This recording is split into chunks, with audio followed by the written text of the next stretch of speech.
I'll stay off video, I'm assuming. That's David. Preference. Do you want him to stay off the video? You can put the video on. Oh, he's got a clean shirt on.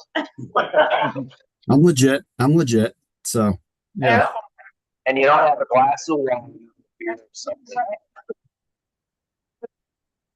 Make me jealous. A little dark though. Yeah, it should be happy. Okay. Yeah, it is. Actually, this changes everything. I'm gonna just mute this for a little.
But Good. You don't have people.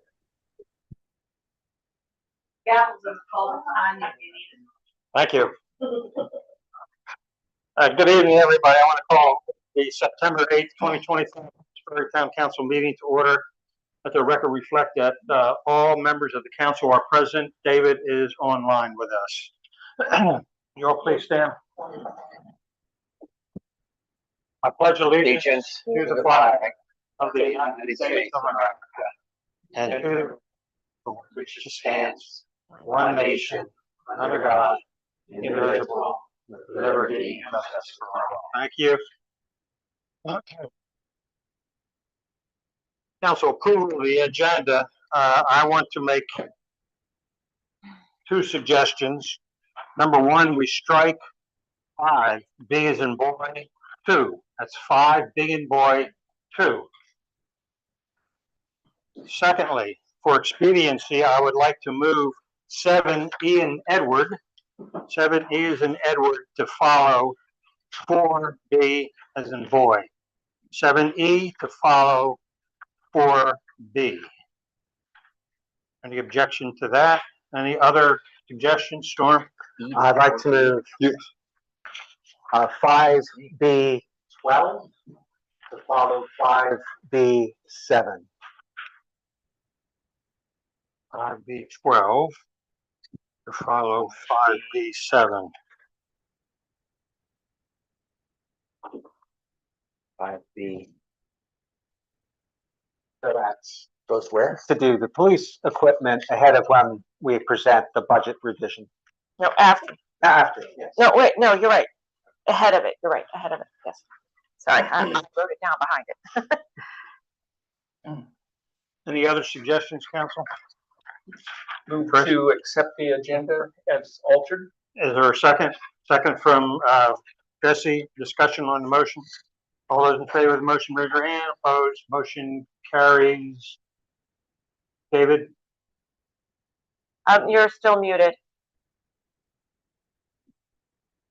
Good. Motion carries 7-0.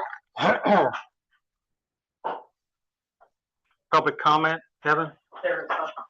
There's none. Okay, okay.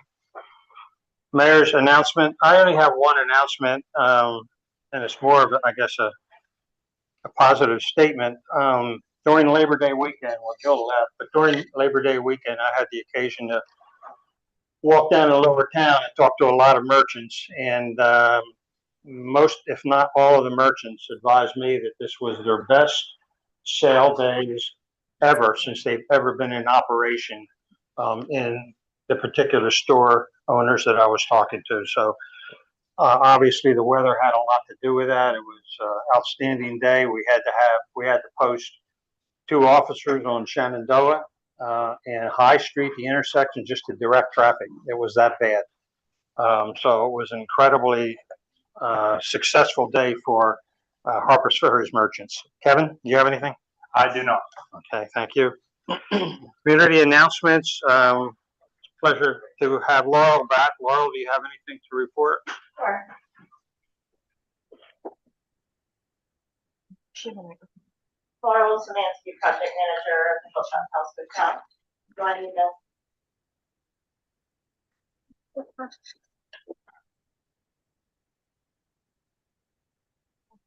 the other side of the room. On? Yep. Yes. So, yeah, this is the first time I presented to the new council. Good to see everybody.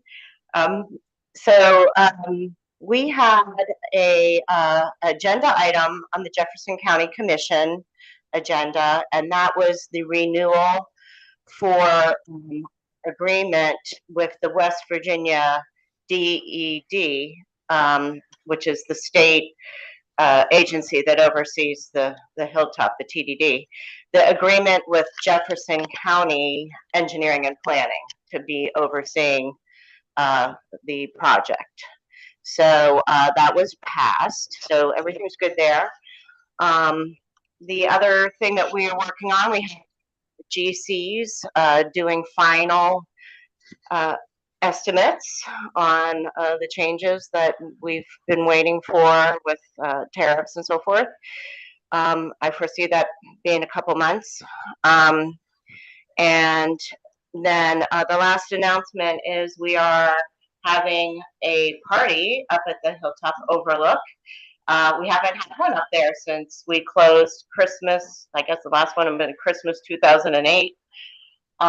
And this is in celebration of Lynn Pechakonis's book, Among the Mountains, which is about Thomas Lovett and the Hilltop House Hotel. It's this Saturday at 6 o'clock. If you can register, you don't need to be on the registration list, but it's going to give us an idea of how much food and beverages to have. So, thank you. Council, any questions for Laurel? Thank you, Laurel. You're welcome. Superintendent?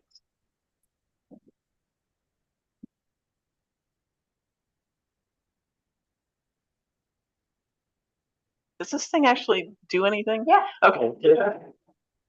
It's the way to say. Okay. Great. It's great to see everybody this evening.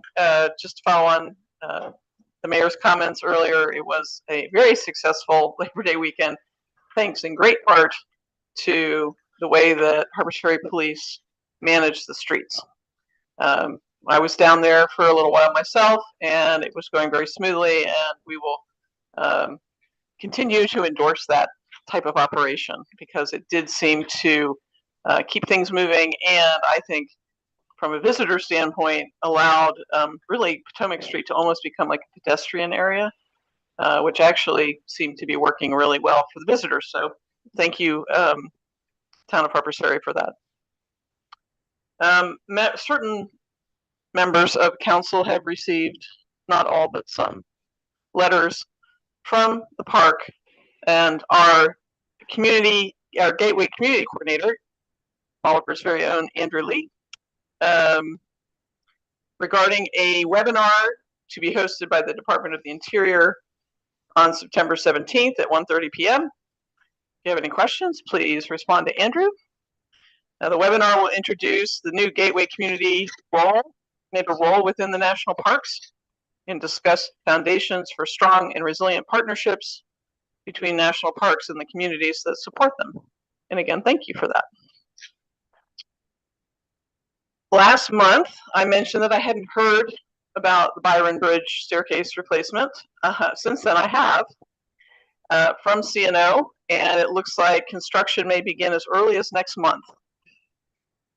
So please keep an eye on CNO's website and our website. We will mirror what they are telling folks in coordination with them. They are the lead.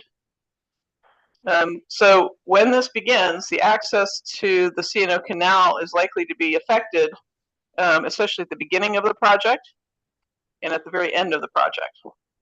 But it sounds like CNO's contractor has figured out a way to keep access to the canal and Harpers Ferry for most of the project period. So that's really good news. Something of interest is not in Harpers Ferry proper, but it is something that you probably all see when you drive out of Harpers Ferry towards Charlestown. The Drumheller property out behind the visitor center, the Jefferson County Visitor Center, the old gas station and house and everything that has been vacant for some time. The park is working with the American Battlefield Trust to demolish those structures and restore that or rehabilitate that landscape, revegetate that landscape. And eventually down the road, we hope to be able to reintegrate that piece of Bolivar Heights Battlefield back into the battlefield landscape and an interpretation thereof. And finally, just again, maybe a little far afield for you all, but just for your awareness, we will be having a cannon firing demonstration on September 13th, 3 times that afternoon, 1, 2, and 3 o'clock. We will certainly notify all local jurisdictions and neighbors prior to that event. So that's what I have for you. Any questions, council? Storm? You mentioned how great it was with Potomac Street being closed out. Would the park be open to a Potomac Street festival? Just needs a permit. Just, you know, you are always welcome to come with us with those ideas. Those are things that we would be happy to work with you on. All right. Any other questions for Superintendent? Thank you, Superintendent. Thank you. Any council member have a community announcement? Chris? Yeah, I have a thank you and 2 dates for folks to hold. Some of you may be aware that the Armory Canal Trail, the old Potomac Street Extended, had really become overgrown and had some blowdowns from all of the weather that we had in the spring and early summer. And I wanted to thank the National Park Service, who got out and removed those trees very quickly after it was brought to their attention. And I especially want to thank the 6 volunteers who showed up to do some weed whacking, and the trail is now much safer and much more pleasant for hikers, runners, bicyclists. So if you haven't been down there lately, get back on the Armory Canal and enjoy it. On October 4th, the Canal Town Partnership is going to be holding an art day in communities up and down the CNO Canal. And we participated in that last year with an event at the train station. this year there will be an open house viewing of the Garnett Jex paintings at Camp Hill United Methodist Church. And there will be a couple of artsy docents there to fill people in a little bit of the background of those. And so stop in there anytime between 10 and 4 in the Fellowship Hall at Camp Hill Church on the 4th of October. And of special interest, there on the same day, there will be an open house of the Jex Antietam paintings in Sharpsburg at the Historical Society. So 2 great opportunities, and you can get in touch with other events up and down the canal by going to the Canal Trust website. And then I know there's been a lot of interest recently in the issue of PFAS in our water sources, and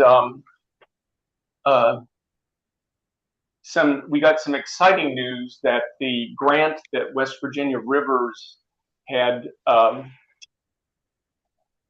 received, and that was cut off in some of the chaos early on in the Trump administration, that has been reinstated. As a result of that, there are going to be 4 open houses starting at the end of September here in Harpers Ferry, well, in Greater Harpers Ferry. September 29th, 6 to 8 p.m. There will be a community open house about PFAS in the water at the Clarion Hotel. And so if you can't make that one, there are going to be, I think the following night, one in one at Cool Spring outside of Charlestown. There's also going to be one at Martinsburg and one at Berkeley Spring, all within that 1 week time. So if you're interested in that, concerned about that, it's going to be mainly an educational event, discussing some of the some things that even individuals can do to protect themselves and their families. So, Yeah, thank you, Chris. Council, any questions for Chris? Hearing none. Approval of minutes. We have the regular meeting June 9, regular August 11, special August 21, special August 28. I'll turn those 4 items over to Kevin. Okay, the 9th June meeting minutes were just received today, and Chris had some amendments to those minutes, which will be incorporated. So that should be approved as amended. And I have not received any comments on the other sets of minutes. Okay. Motion to approve the June 9th meeting as amended. Is there a motion? I so From move. Chris, second. Second from Jesse. Discussion. All those in favor of the motion to approve, raise your hand. Opposed, 0. Motion carries 7-0. Kevin? Where are we? Oh, I'm sorry. August 11th. Want to walk us through that one? I move to accept the August 11th minutes as Okay. presented. Okay, second from Storm. Discussion. All those in favor of the motion? Opposed? Motion carries 7-0. Motion to approve August 21 special. I so Motion move. from Chris. There's a second on the motion to approve. Got a little pattern going here. Jesse seconded. Discussion on the motion. All those in favor of the motion? Opposed? Motion carries 7-0. I believe we're void August 28. Is that correct, Kevin? August 28? I don't have August. have it. We do? Okay. Yeah. Motion to approve. I Chris. All right, Jesse, you're gonna make it 3 for 4. Jesse seconded. Discussion. All those in favor of the motion? Opposed? Motion carries 7-0.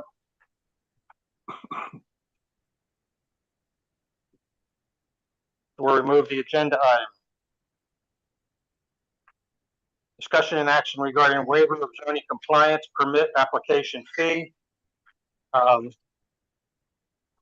On disclosure, I am a member of the Harper Cemetery Board of Trustees. I will recuse myself, and council.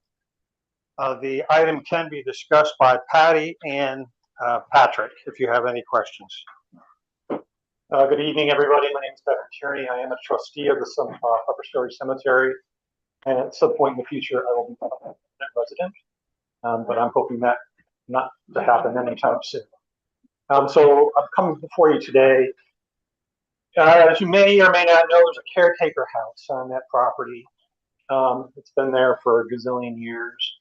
Unfortunately, it suffers from 50 years of benign neglect and deferred maintenance. And the current trustees have done, they've done a renovation to the interior, and now we're turning to do some renovations to the exterior. And one of the first things that we're proposing to do is replace all the rotted windows on that property right now.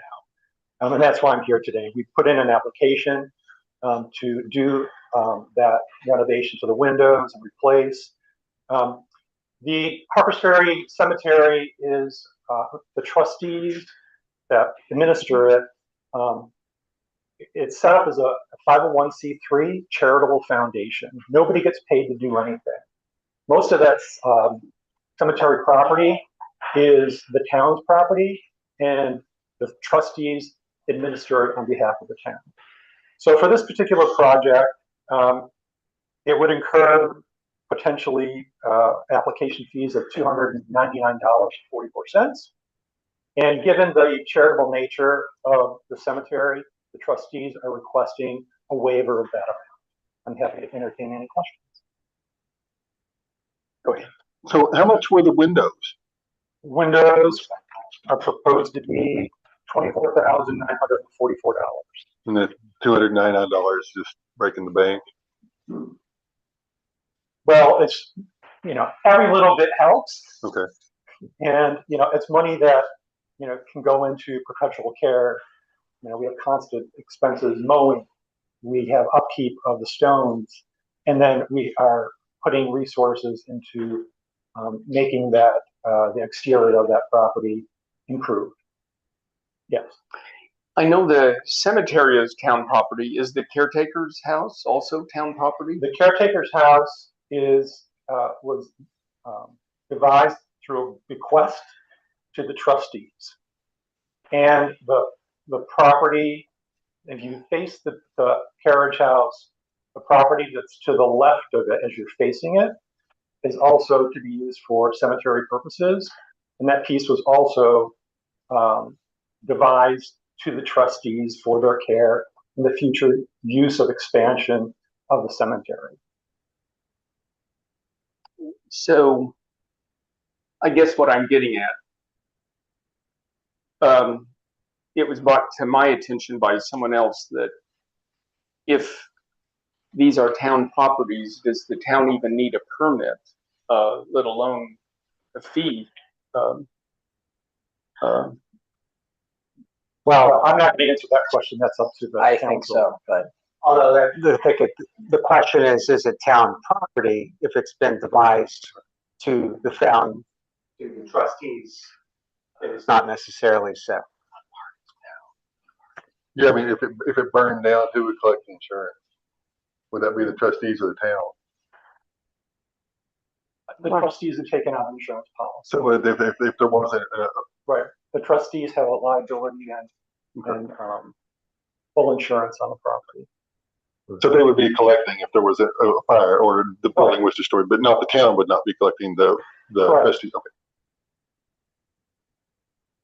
Okay. I had in the details of the windows, I noticed that this house is pretty old, 1870s. I noticed the windows are vinyl. I would hope that you could possibly reconsider the material. It doesn't fit the Appendix A for a contributing structure. We make many people. I was in Historic Landmarks for 5 years, and we suggested to many people that they use the original windows at first. If they can't, then at least use the same material that they had at that time. And I don't think vinyl was around in the 1870s. The wooden vinyl clad. That's vinyl windows to us, to the Historic Landmarks. we gotta be careful because a lot of people have abided by the regulation over the years. So I'm just saying, look into it. It may not be all the windows, it may be just the front facing windows on the main road. So that's all. Okay. I'm okay with the fee waiving. Thank you. I'll say, my only pause is that I think if it were cemetery property, it would be a clear thing to waive it.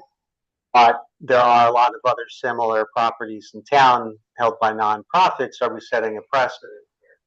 I mean, obviously, it's tied to the cemetery, which the property is owned by the town. That does make it, I think, different than other cases. But it's not as bright as if it were on town property. So may I respond? So that property is rented out, and the monies that are gathered from that rent are either used to sustain the caretaker's cottage, or it goes to the perpetual fund for care of the cemetery. Got it. So the property is not owned by the town, but it is for the benefit of the property. Correct. Thank you. Yep.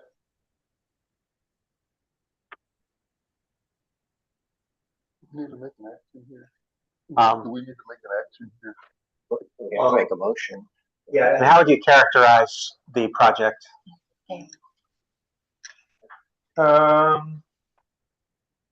Just waving from The property name. Oh, the property name is 395 York Street. Kevin. Kevin has his hand up. David has his hand up. Oh, sorry, David? Yeah, this isn't really directed towards Patrick. It's more towards the group, the council and the mayor. I'm assuming there's no policy on fees related to, nonprofits or, non-residential owned properties. Is that true? I don't believe there's any policy or any specific ordinance that addresses it. Okay. And then, do we know, I can recall some precedent we've set with the Historic Foundation. So has anyone that kind of cataloged that, what we've done as a town in general? Has there been a feeling that there's a consistent policy, or do we now know we need one? I'm not certain. Personally, I'm recommending a motion. I couldn't hear that. Storm, what was I'm that? ready to make a motion. Okay. I move to waive the zoning compliance permit application fee for the project at 395 York Street of the trustees of the Harper Cemetery. I second. Okay, give me just a second. He's busy.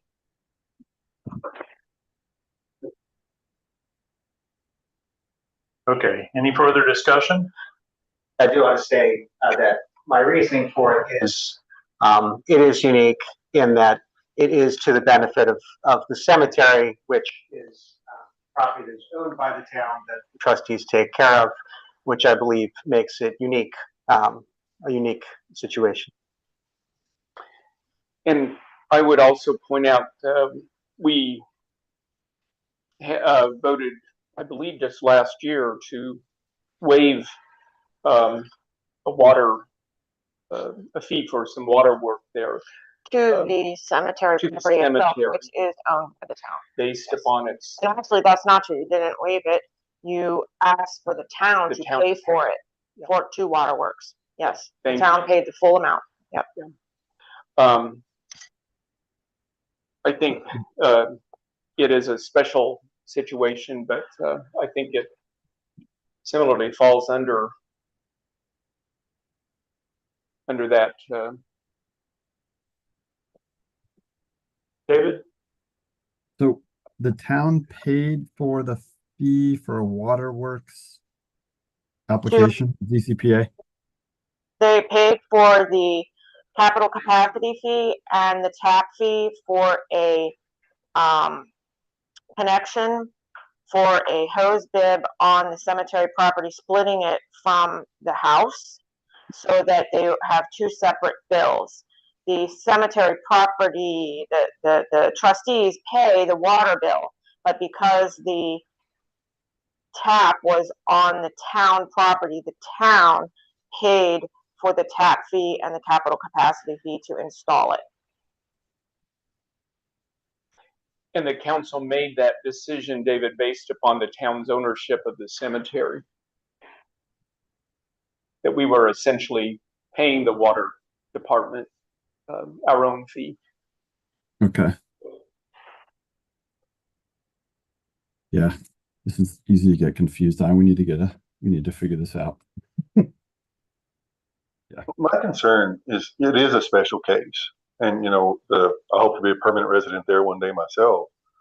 But at the same time, we're walking a really fine line here, setting a precedent where I know that we've denied other nonprofits in town the same privilege, or privilege is probably not the right word. And it,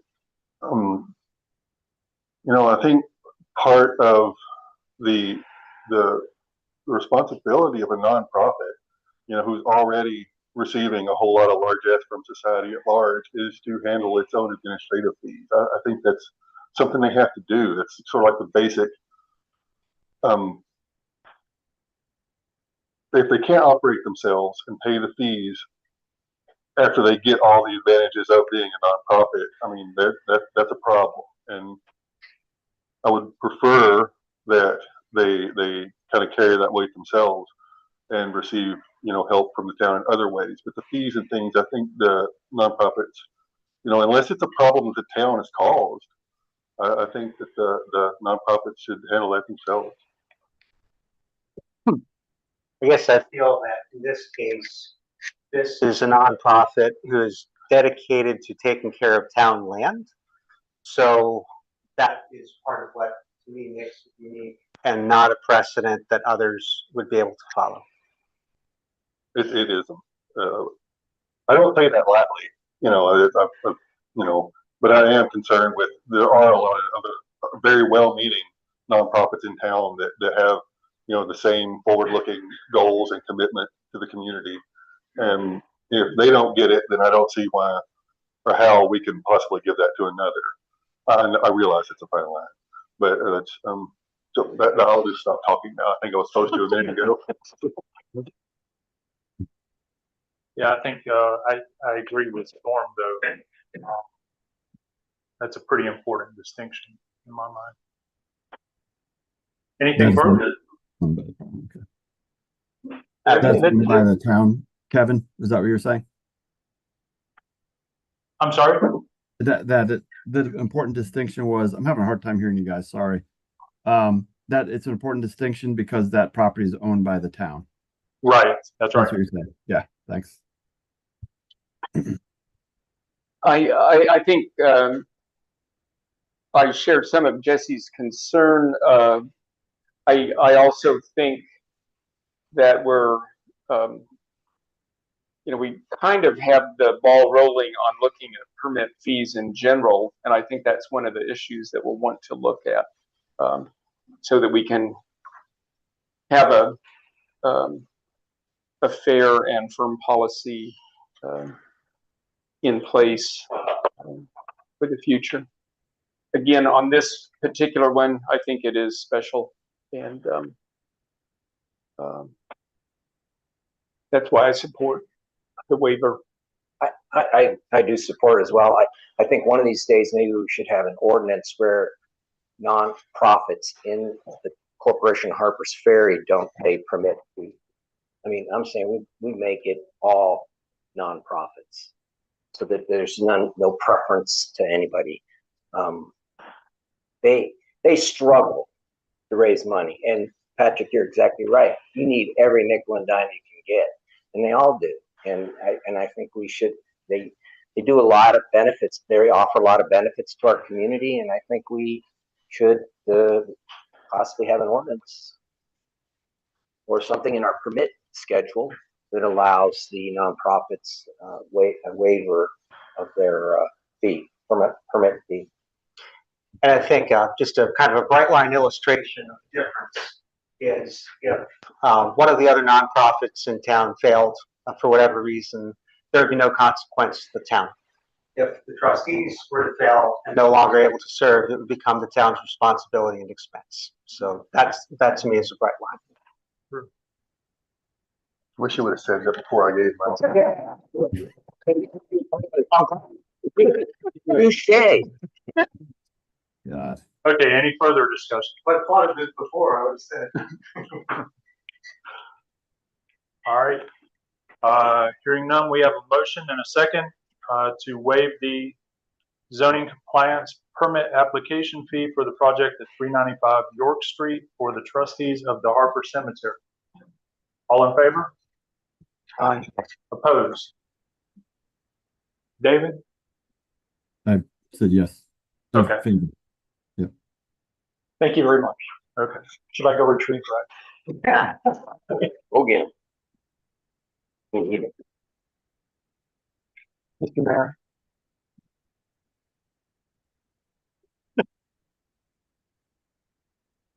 Sit down, folks.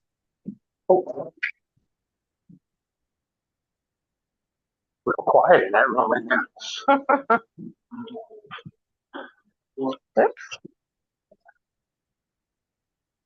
All right, we're gonna jump back to, we voted to move the cemetery to Martinsburg. Okay. Where do you go? That's to future council can decide. Cemetery A little plug. Thank you, Patrick. Treasurer's report and approvals, Debbie? Okay, so, good evening, Mayor and Council. This month's, financials close July 2025, which is the first month of fiscal 26, and that represents 8% of the year. This is budget revision 1 in the general fund. And when we remove our carry forward balance of $1.2 million, our operating income is $1.1 million. Therefore, the income of $183,000 represents 15.6% of the year. It's not uncommon that that's a little heavy because that's when, and this is a month when we collect a lot of B&O and sales tax, all your quarterlies come in. The concern that we've had regarding parking meter revenue has been resolved. We'll talk about that specifically later in the meeting, but that would bolster the percentage even higher if it were represented here. Expenses are now at 13.2% for the year. Wait a minute, is that right? Actually not. That number is actually not right. I don't think. Not. Come back to you on that one. For water work, water billings are 7.5%, and the overall revenue is 7.3%, and expenses are 8.7%. Just a second, I'll check that, double check that number for you.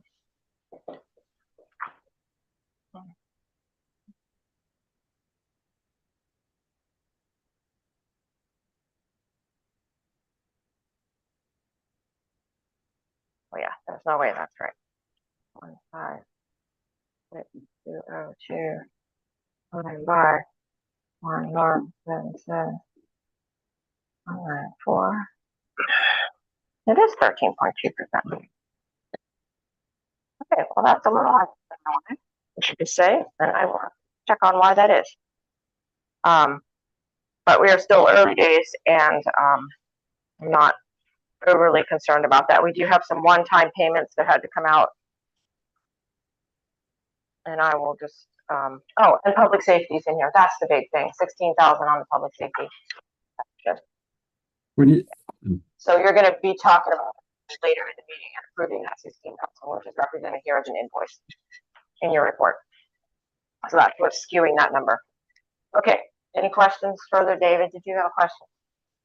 yeah, thanks, Deb. So when you say 13 expenses are 13.2% for the year, that's 13.2% of the full fiscal year amount that we've allotted. And then we're at the end of month 2 of the fiscal year. Yes. With this report? 8% of the year. Yes, 13.2 seems like a lot. However, if you take a look at line in the expenses, page 2, there is 976 public safety. You see an expense there for $16,742. That's skewing things a good bit. That's a chunky one-time payment that's happening. Actually, you'll be looking at approving that later in the meeting. That is for a taser purchase for the police department. And so the addition of that number is throwing off that percentage. Yeah, I'm just burn rate. If it's 2 months out of the year, that's 16.7% of the year. So we're below that. That's what I'm not sure I understand your concern because I feel like we're burning less than 1/12 of the expenses for the. But usually the percentage, which would be 8% 1 month, because this is for July only and not July and August. Usually that expense number matches a little more closely to 8%. It's coming in at 13. But that's not a cumulative. All right, that's where my misunderstanding comes. Thank you. Not concerned about it, but usually that number's a little more. Any other questions for Debbie? I move to approve the financial reports as submitted. Is there a second? Second, Chris, discussion? All those in favor of the motion to approve? Opposed? David, I didn't get your read. Your hand came up. Okay. Yeah, I raised my hand. Do you want me to just do this? I don't know what I should do here. I'm trying to put up when you make the call and then take it down before you ask for those disapprove. So. Okay, got you. All right, motion carries 7-0. Debbie? Okay, so on the purchasing threshold checks, there's an item in there, check number and no invoice. We're gonna remove that from the list, strike that from the list, talk about it later in the meeting. That has to do with a body cam maintenance contract, and it'll be approved with be presented with your fiscal 26 contract. So, it had to be separated. It does not. Also on here is your taser invoice that we just talked about, will be discussed later, so you can approve these given approval later in the meeting of the whole contract. The Viking tree item, you had approved up to $2,500. There was a little complication that occurred once the vendor got on site that was not disclosed prior to his estimate, the situation, and therefore was not able to take responsibility for the situation. So we allowed an additional $250 on that. So that's why it's $2,750, and you had approved $2,500. I move to approve the invoices and purchases as submitted. Second from Chris. I'm sorry. Yes. But also pending the approval of the line item later in the meeting. Yeah. Yes. Pending approval of the police department items. And then we have a second from Chris. Discussion on the motion to approve. All those in favor of the motion to approve? Opposed? Motion carries 7-0. Budget and finance, Storm. Yep.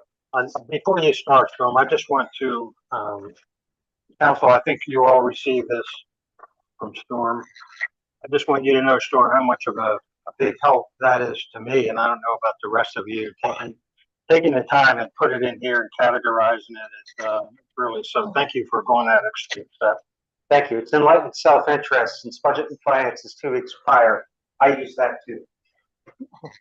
So, discussion and action, WDA grant and approval of resolution 10.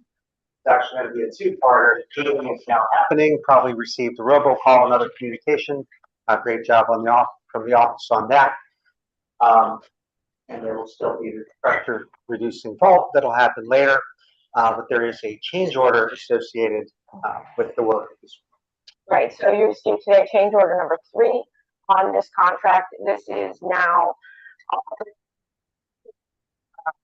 technicalities have been matriculated into firm hard numbers, and so the change order reflects those numbers. So you have a you'll see on the left hand side of the document that price. You'll see that you already decreased that price by 1 number, and you have the change order number as a result of that change, and now you're seeing a slight increase of $3,300 to final number now of 3,250,000 plus a bit. While this is an increase in this particular change order, the overall bid for the project is coming in lower by a significant amount, which we will be talking about in a special meeting, talking about the disposition of those funds during that time. So this is just to keep the paving portion moving forward. I move to approve change order number 3 for phase 1 distribution system improvement project as submitted. For a second on the motion, second from Chris, discussion. All those in favor of the motion to approve? Opposed? 0. Motion carries 7-0. And then part 2 is the broader resolution for making payment. Right, so resolution number 10, the town of Harpers Ferry approving invoices related to construction and other services for water project, payment thereof, whereas the town of Harpers Ferry has reviewed the invoices attached hereto and incorporated herein by reference in relation to the construction of the water project funded by the West Virginia Water Development Authority, EECG funds, and C&D Bank construction trust funds and find as follows. 1, that none of the items for which payment is proposed have been requested from another source. 2, that each item for which the payment is proposed to be paid is or was necessary in connection with the project and constitutes the cost of the project. 3, that each of such costs has been otherwise properly incurred. And 4, that payment for each of the items proposed is due and owing. Now, therefore, be it resolved by the Town Council of Harpers Ferry that the payment of the attached invoices is summarized below, authorized and directed to GD&F for $8,571.61 from the C&D funds, adopted by the Town Council of Town of Harpers Ferry at a meeting held on the 8th day of September 2025. Thank you, Deb. Is this a voice vote, Deb? No. Okay. I move to approve resolution number 10 as submitted. Is there a second? Second from Chris. Discussion on the motion. All those in favor of the motion to approve? Opposed? 0. Motion carries 7-0. Kevin. And the non-discrimination assurances and policy, we'll be discussing that on Thursday. So on to CDS funding for 24, 26 and beyond. Just basic update. So things are in process with with Senators Capito and Justice for up to $5 million, and going back to the governor's office to see about getting the match. And then for fiscal year 2027, will be any leftovers that are not covered by what may be approved for 2026, assuming it is, but it has to go through the whole congressional process. And for 2024, meter bid is out in the marketplace. Oh, yeah. And we'll be having a pre-bid meeting on Wednesday morning and opening the bids on the 1st of October. So it's very exciting, moving towards our non-contact water meters and radio read. So no action funds. And that is being funded through this CDS package as well as a match from the governor's office. So that will be at no out-of-pocket cost to the town or to the water utility. Item 4, lunch. So that has been completed. We had funds not to empty the whole thing, but we made a huge impact, and that will be something that we'll want to keep up with on an annual basis. So good job on sludge. Can I say something? Sure. So just real quick, I went down there to the water plant and for a tour just to see where all the money went, you know. And I have to say that all my, you know, I do a lot of writing for small manufacturers on the side. It's my side gig. And so I've been in all kinds of little plants, little production factory facilities. And the Harpers Ferry Water Works is one of the cleanest, most well-organized small facilities I've ever seen. You know, and Steve, I think I saw him somewhere. He deserves credit for that. It's not easy to keep a place that small and that busy looking nice, and he's done a really good job of it. That's all. All right. Thank you, Jesse, for that comment. Storm? From sludge to street paving. So the advertisement was posted. We have bidders. The bid opening is going to be on Wednesday. There'll be a meeting on Thursday to get things rolling. So that's exciting. Item 6, town logo, colors, and website. Continue to be in contact with the designers. They assured me they will have the draft this week. And they also did send us an invoice for the work that they've done over the past year and plus, which will catch us up with them. So I'm moving to recommend paying Wicked Design $1,425 from 440 City Hall Contracted Services for work on the new town logo. Or second on the motion, second from Jesse, discussion. All those in favor of the motion to approve 1425, opposed? Motion carries 7-0. All right, we are jumping to police department equipment. Got down to those notes. So this is two separate. There are one is what Devin mentioned before about tasers, and also body cameras. They literally go together. So the first part is we have 4 tasers that we have purchased that are part of the budget revision that was discussed. So I moved to pay. So let me just more specifically mention that these tasers were approved by the previous council in December and November of last year. And the company just is delivering them now. And we had lost track of that, so it didn't get carried forward into the budget. So that's why we're revising the budget to hold that purchase. Okay. Move to pay $16,742.42 to Axon Enterprise for tasers for the police department that were approved in December 2024. Second on the motion, second Chris, discussion. All in favor of the motion to approve? Opposed, 0. Motion carries 7-0. And then the second part of the body cameras that our officers wear that are actually linked to their other equipment to go off whenever, or for them to start out under certain circumstances. And we have been operating without a contract, I think, for a year or more. No fault of our own. No, Yeah. it's just happened. Yeah. So in these discussions, that works with the company, and there were several options. The option that Budget and Finance is recommending will upgrade the cameras to the more recent technology. Maybe most importantly, that the batteries will be fresh, so they'll be able to last the entire shift or more. They do require a 5-year service agreement, and in addition to that, we also have the past year's servicing of body cameras to pay for. So this is going to be a long motion. Is there any more? Yeah, no, this is just the same company as the tasers, and for whatever reason, our contract for maintenance just did not get billed to us. So your total number includes the billing for fiscal 25 maintenance and this number coming forward. And I didn't do any work with the company for Alyssa, and the chief did it all. So I'm just looking right at it. I move to enter into a 5-year service agreement with Axon Enterprise for $4,133.58 annually for police department body camera equipment and service, in addition to $3,167.10 for fiscal year 25 annual maintenance for body cameras.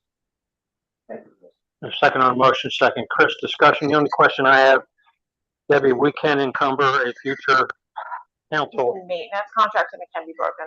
Yeah. Okay, thank you. Any other discussion? All those in favor of the motion? Sorry. I'm sorry, go ahead, David.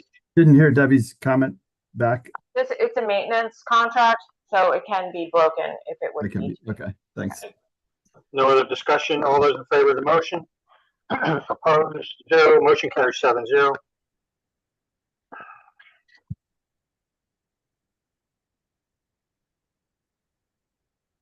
Where are we? That? Oh, right. We're jumping back up now. Revision 2? Yes. General Fund 26 revisions. Yeah, so since this is early in the fiscal year, Budget and Finance chose to keep their recommendations by maintaining, or keep their recommendations to not increasing any current income, because it's just kind of early to tell if things will adjust, even though the numbers are looking good coming in. So 976 public safety and the expenses has been increased to purchase the new tasers. 700 police department has been increased to take care of body cam maintenance and upgrades. 750 streets has been increased to allow for that contracted tree that got on Fillmore Street. And then to compensate for those increases, your contingency was reduced by the offsetting amount of $34,500. I move to approve general fund 2026 revision 2 as submitted. Your second? Second. From Jesse. Roll call. Yep. Go ahead, Kevin. Okay, Storm DiCostanzo, Yes. Chris Craig, Yes. Jesse Melton, Yes. Christian Petroconis, Yes. David Simmons. Yes. I vote yes, Mayor. Yes. All right. Snow and ice removal for the upcoming season. So this is every year we enter into a contract. Well, we put it out to bid and then enter into contract to handle whatever snow and ice we may have. The past couple of years, we've only had one company, but we would send this out to see who might be willing to do it. So I move to put the snow and ice removal contract for the 2025-2026 season out to bid. Your second on the motion, second Jesse, discussion. All in favor of the motion? Opposed, 0. Motion carries 7-0. Discussion and action regarding previously approved funding for Parks and Recreation 2025 Scarecrow Contest. That's what it sounds like. I move to approve up to $300 from Arts and Humanities 906 for the 2025 Scarecrow Contest. Is there a Scarecrow second? That is from Chris. Discussion. All those in favor of the motion? Opposed, 0. Motion carries 7-0. Potomac Street and other bank accounts may require executive session. I don't think we'll need to do that. So the top level is just as housekeeping with the books. There are bank accounts that we have, and looking at one, it's Potomac Street, which was closed out a little while back. There's $50,000 in it, and even though there's $50,000 in there, there was actually general fund money that was used in the last phase. So most of those funds actually really do belong to the general fund. So Budget and Finance discussed going ahead to close that account. And while we're at it, maybe look around and see take a look at our banking situation with regional banks and see what they may have to offer. So I have two motions to offer. One, I move to close the Potomac Street bank account at JSB and transfer the funds to the general fund. Second on the motion. Second, Chris, discussion. All those in favor of the motion? Opposed? Motion carries 7-0. And the second motion, I move to have Budget and Finance develop specifications to explore banking options at local financial institutions. Second on that motion. Second, Jesse. Discussion. All those in favor of that motion? Opposed? 0. Motion carries 7-0. Parking revenue. Deb, you want to walk us through part one? So we noticed a little glitch in the parking revenue, and for whatever reason we cannot explain. We have missed a couple of checks from Park Mobile. We have talked with them. They insist that they have mailed them, but we have not received them. So to remedy that, we have entered into an ACH deposit arrangement with them, which is in process right now. So I would expect within the next week we should see those missing deposits, and that is how we will receive our payment going forward. However, the lack of some other thinking, which I will pass back to you now. Eagle Eye Jesse noticed that and had a hypothesis that it might have been from signal interference or other issues with our mobile system. And we got discussing that even though that was not the case, it may in fact be a damper on revenue as well as being generally not a great thing. So Jesse? Sure. So, so initially there was missing money, and I thought that perhaps it was the inability of people to access the Park Mobile site to pay that it caused the hole. But we found the money, or we found where the money's supposed to go. We know where it is. But that opened up other things, you know, because we are now dealing with dispute resolution for parking tickets where people say they couldn't pay. And we're also dealing with secondary revenue leakage, which is where people they can't find what they're looking for.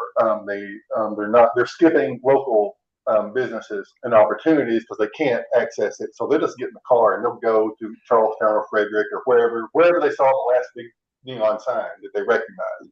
And that's where they'll spend their money if they can't find it on their mobile phone. And what I would like to do, what Budget and Finance would like to do, is take another shot at addressing the mobile communications issue here in town. I know several people, it's been gone over several times, but this is something I know about. I was involved in the rollout of municipal Wi-Fi in Chattanooga, Tennessee, and several other large-scale projects. And I believe that I can, bring something to that. I took a basic introductory look at it, and I stopped about 25 pages in. And we've got enough here in just a week and a half looking at this to build something without, us spending any money right now. This is all investigatory. And so what I would like to do is put together an ad hoc committee, a task force, I guess, to address this. And initially, I would see it being 3 people.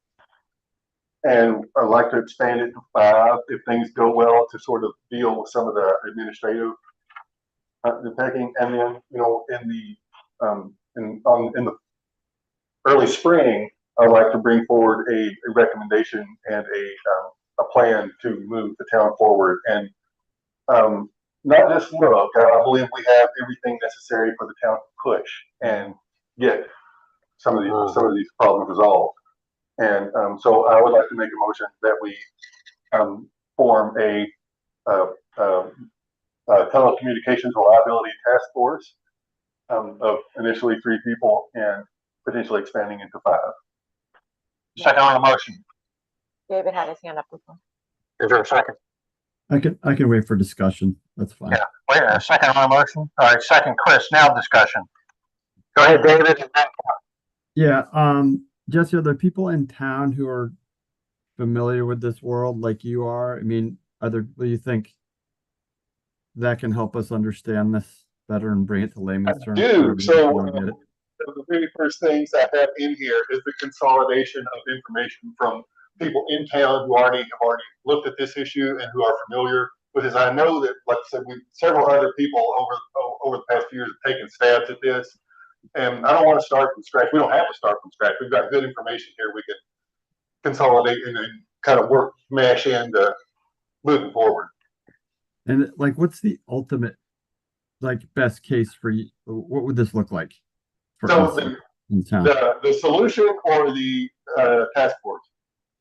The solution. Sorry. Okay, so the best case would be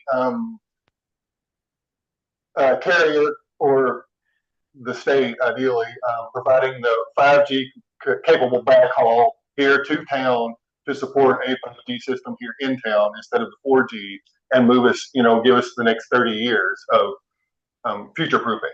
That's the ideal. I think the reality is going to be an expansion of the 4G system with,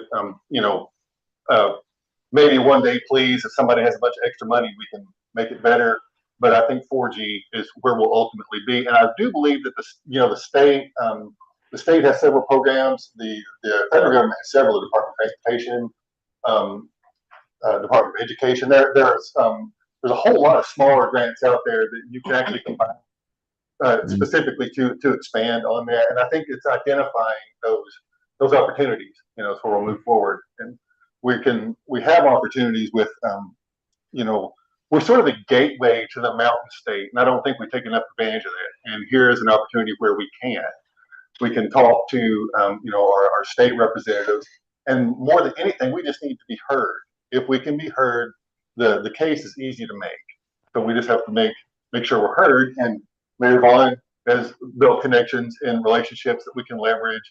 I hope that Laurel in the Hilltop House would help with that when the time came as well, just to make sure our voice is heard. so we can bring modern communications here to the gateway to the Mountain State. David, you all right? Yep. Okay. I don't know what Jesse said, but it really sounded important with 5s and 4Gs and 6Gs or whatever. Kevin and David. This item is listed on the agenda as discussion and not discussion and action, so we can't entertain a motion. Okay. All right. I think it ended up on average budget and finance agenda that way. We can put it on Thursday meeting. Yeah. To finalize it. But I also want to mention that Melissa and some of the police department people have done work with our vendors. And so whatever, and there, as you know, there are people in town, but also that should be included. There's a lot of effort that's been expended there. Yep. Okay. All right. Point taken, Kevin, regarding the agenda. ORC.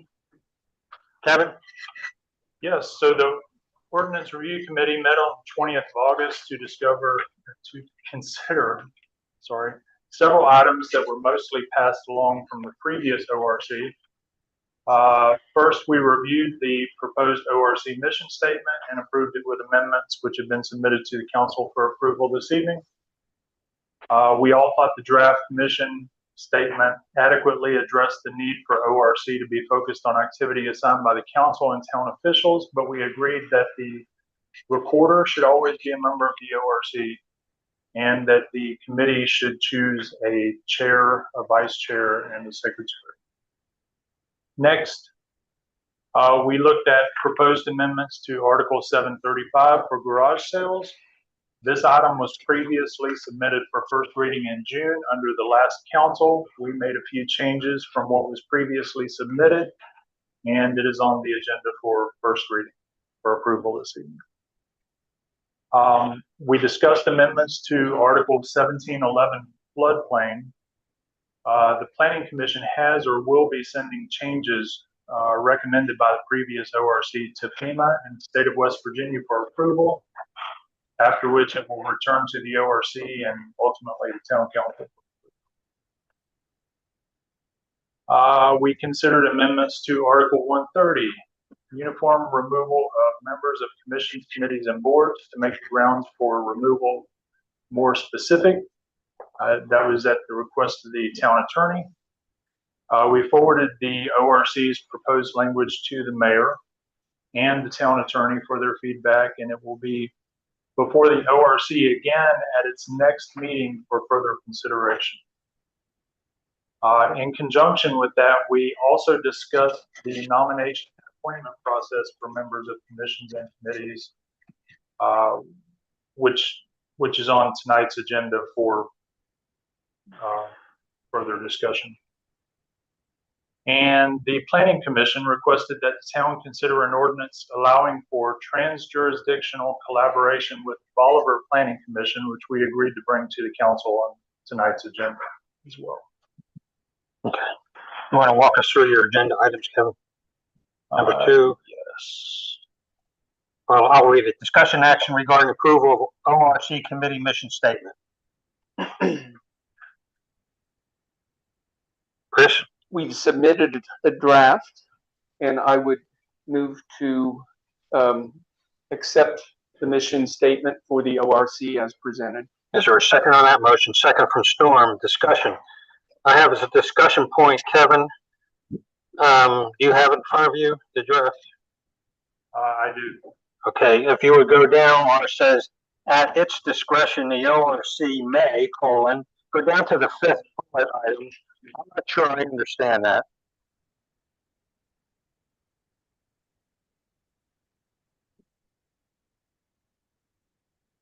What was that again? I'm sorry. Yeah, the 5th bullet item. It says, currently passed, and at the direction of the town reporter,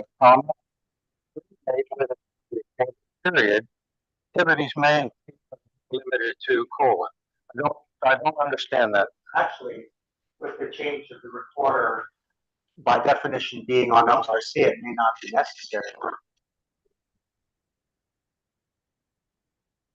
David, you got something in conjunction with this before I leave it? No, nope. Okay. I have something else, another comment. Yeah. You want me to I'm having a hard time hearing you guys. Well, yeah, You want me- let me finish this discussion point, then I'll call on Yeah. you, David. Yep, yep. You see what I'm saying, Kevin? I do. Okay. I don't know if you want to amend that or.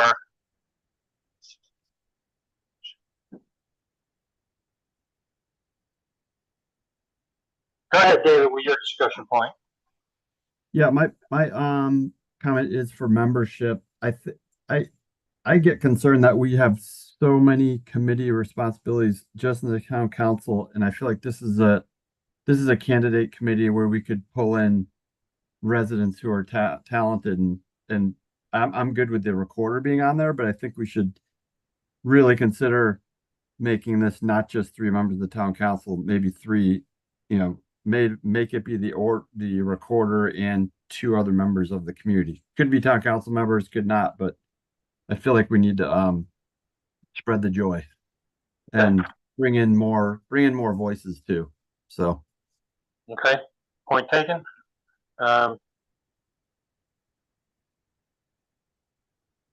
and I can propose some language if you want, but that generally is what I just discussed.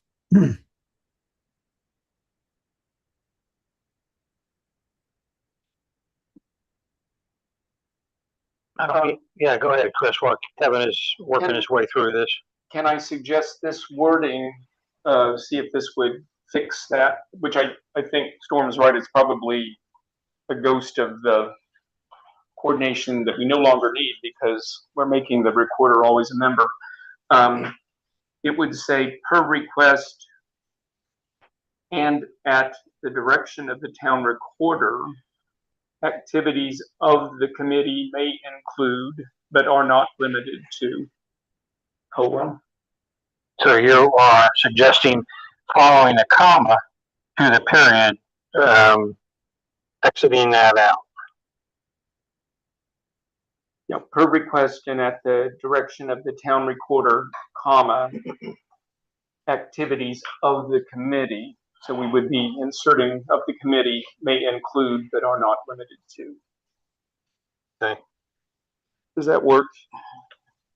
Yeah. Okay. Kevin, you all right with that? Yes. All right, another discussion. We've had a discussion from David and we've had an amended suggestion from Chris. Any other discussion? I just want to maybe respond to David's comment. I think, generally, I think that's a good thing to consider on a lot of committees. Some of the time we're not legally able to expand beyond certain restrictions for membership. On this one, I will note that although they're not given a vote, we do consult with experts and interested parties a great deal. So we do look for feedback from folks. Maybe we should consider expanding. I don't know. It would be a major change. Yeah, I'll say that I feel probably more than any committee that is composed of members of town council, that it's the fundamental mechanics of town, and I feel it's a different level of responsibility as an elected official. I do think it is good and important for the ORC to consult with others beyond the committee itself, but that I think it's a fundamental responsibility of the council. Any other discussion? Hearing none. All I was going to say Christian? too, I think council members are really involved in these ordinances and really study it. And I know we can get somebody on the outside, maybe can be on the committee, but they would really have to be on the ball. And if not, I think it would just slow down the committee. I think it's best to keep it within the council. Yeah, okay. Anything else? All those in favor of the motion as amended, raise your hand. Opposed? Motion carries 6-1.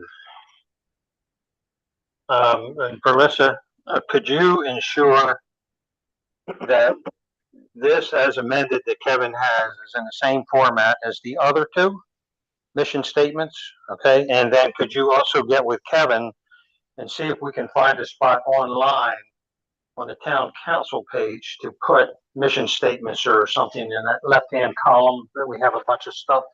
I think it's good information to have on there. Thank you for listening. Go ahead, Kevin, with, 3. Okay, so number 3 is, discussion and action to approve first reading of ordinance 2025-02. This is an ordinance to amend Article 735 of the codified ordinances of Harpers Ferry, adding definitions for certain types of sales and adding a new section regarding such sales. Regarding what? Such sales. Okay. All right, council?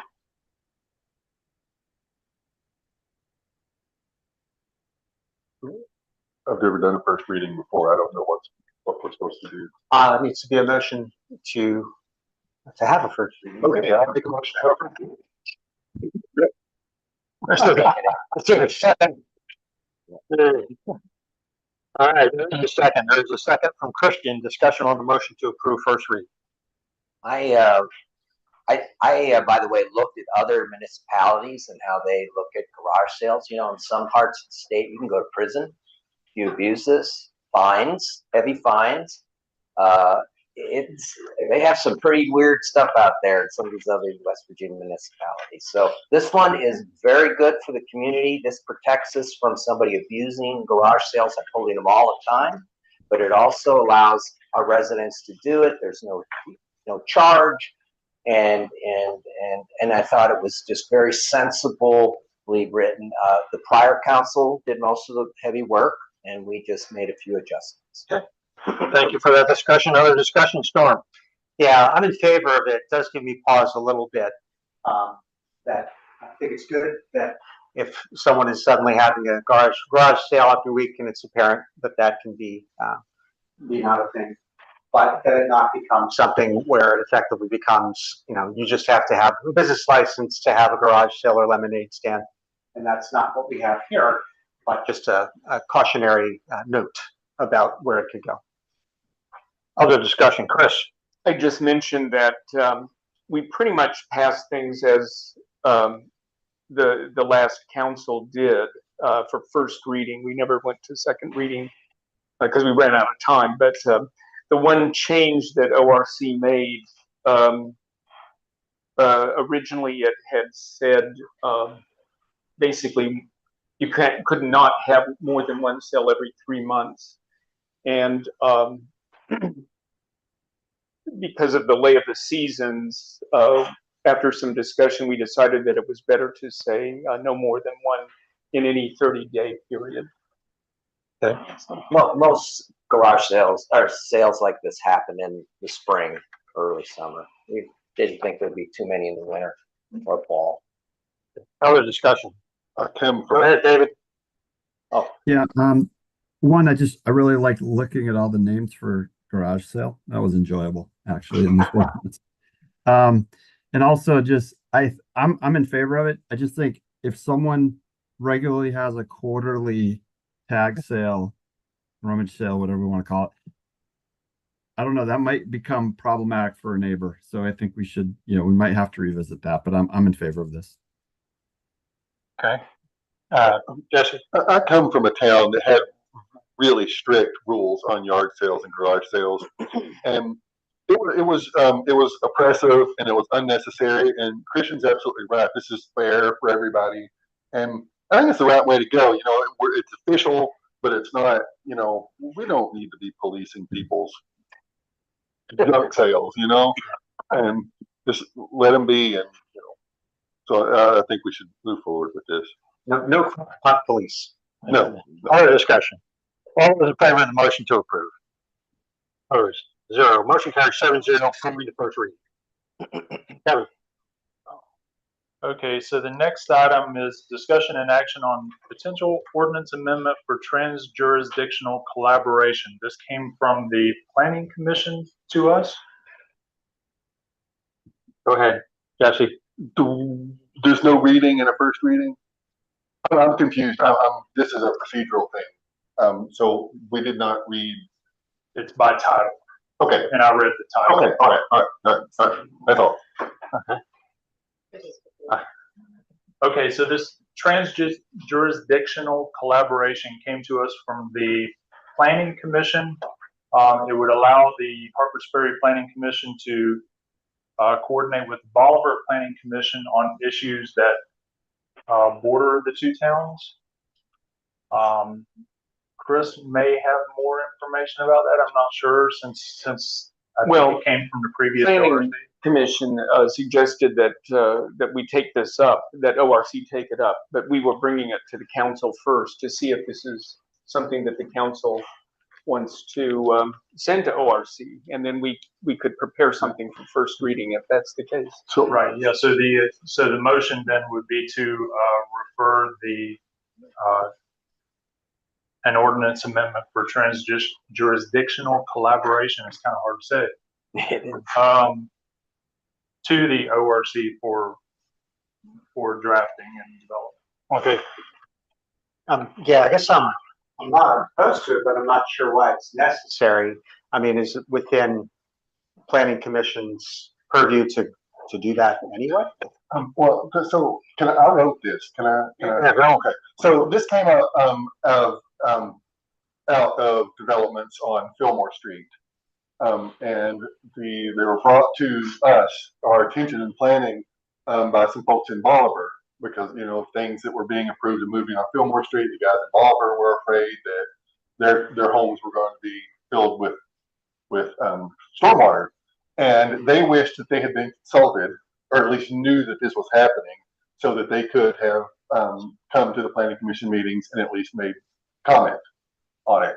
And so from that, I've decided to come up with this ordinance that is written sort of as in the spirit of a treaty, where we're not going to let political issues of the moment get in the way. But if there's an issue that comes up and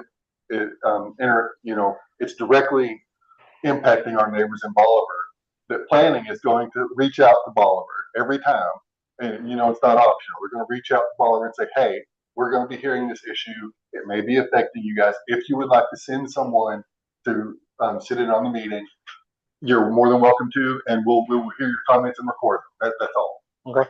So basically, just Bolivar will be notified on any matters that are germane to Bolivar. Yep.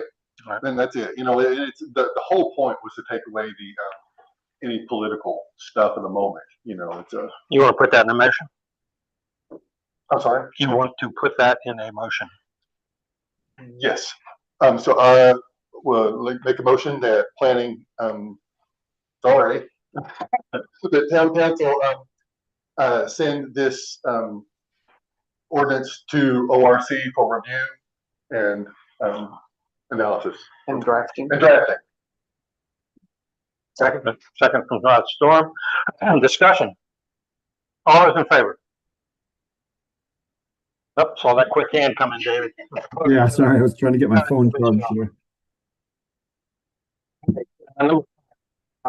and Storm made the second, right? Yep. The next item is discussion and action on potential ordinance amendments addressing how members are appointed to commissions. This, like the last item, this would be a motion to direct the ORC to explore an ordinance or ordinance amendments concerning how members are appointed. Okay. Chris? And just as some background, this is something that the mayor had requested that the prior ORC address. We did a substantial amount of homework on it. We did find some actual discrepancies, we think, between Harpers Ferry Code and state code that probably need to be adjusted. And there were one or two things that had to do with appointment of members that also we probably need to get some advice from council. Yeah, and not only for the benefit of Jesse and Christian and David, not only was looking for discrepancies between our ordinance and state code, my other concern was discrepancies within our ordinances. For example, the Planning Commission has a way to appoint members and the council has a way of approving that. The Landmarks has somewhat of a different way to nominate and approve members, and a different way and a different position for the council. The BZA is a little bit different too, and my position was, unless we're prohibited by code, why not try to adopt some semblance of consistency amongst planning, HLC, BZA, tree, Parks and Rec, that they have similar nominations and similar ways to approve members. So that's what prompted this, 2 years ago, I guess. And that's what you're picking up now, Kevin. Right. Jesse? Is this just dealing with appointments and not with removals, or just appointments, or? Yeah, the removal is being done by 1:30. It's a different ordinance. Yeah, that's a different ordinance. Yeah, I'll just bet on tonight too. Yeah, and we, that has been sent to our legal counsel for feedback, and it will be on the next ORC committee agenda for our approval, and then we'll bring it back to the council. Okay, so I guess we're at the point of, or do we have we don't have a motion on the floor yet on this, do we? Go ahead, Joe. I move that ORC examine, amend, and harmonize town ordinances relating to the appointment of members to committees and commissions as deemed necessary. Is there a second on that motion? Second, Chris, discussion. All those in favor of that motion? Opposed, 0. Motion carries 7-0. Item number 6, go. Okay, so this one, we did not discuss at the ORC. This came up just recently. Since July, I've been reminding the commissions and committees that they need to submit signed minutes to us. The town ordinances seem to direct that those minutes have to be hard copies with an actual signature. State code does not require that. It did at one time. It's since been amended. The county commission doesn't require that. And I asked for an opinion from the ethics commission, and the ethics commission said that it's up to the town to put together an ordinance or a policy to this effect. This would allow us to maintain minutes on our server, but we don't have to store physical copies anymore. Thanks, Storm. Is this something that could even be expanded beyond meeting minutes? Like, this is something that, like, even in banking now, using electronic signatures is recognized as being as good or even better than physical signatures. Could that be part of it as well? That's part of what I see it being, yes. I move that ORC examine amending town ordinances that require physically signed documents. Your second, Jesse, discussion. All those in favor of the motion? Opposed, 0. Motion carries 7-0. BZA, discussion action regarding the use of markers and signs on residentially zoned properties. Ed?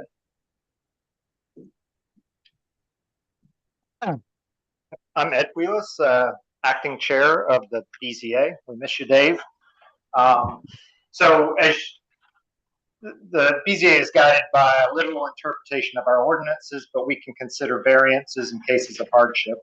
We had a recent application for an oversized sign, which we denied, but the discussion led to wayside markers and historic markers on residential properties. The sign ordinance is written doesn't speak to that And in fact, it says that any sign that's not explicitly allowed by the ordinance is prohibited. So for a town like Harper's Ferry, it seems appropriate that we might have some wayside, interpretive waysides or historic markers on homes.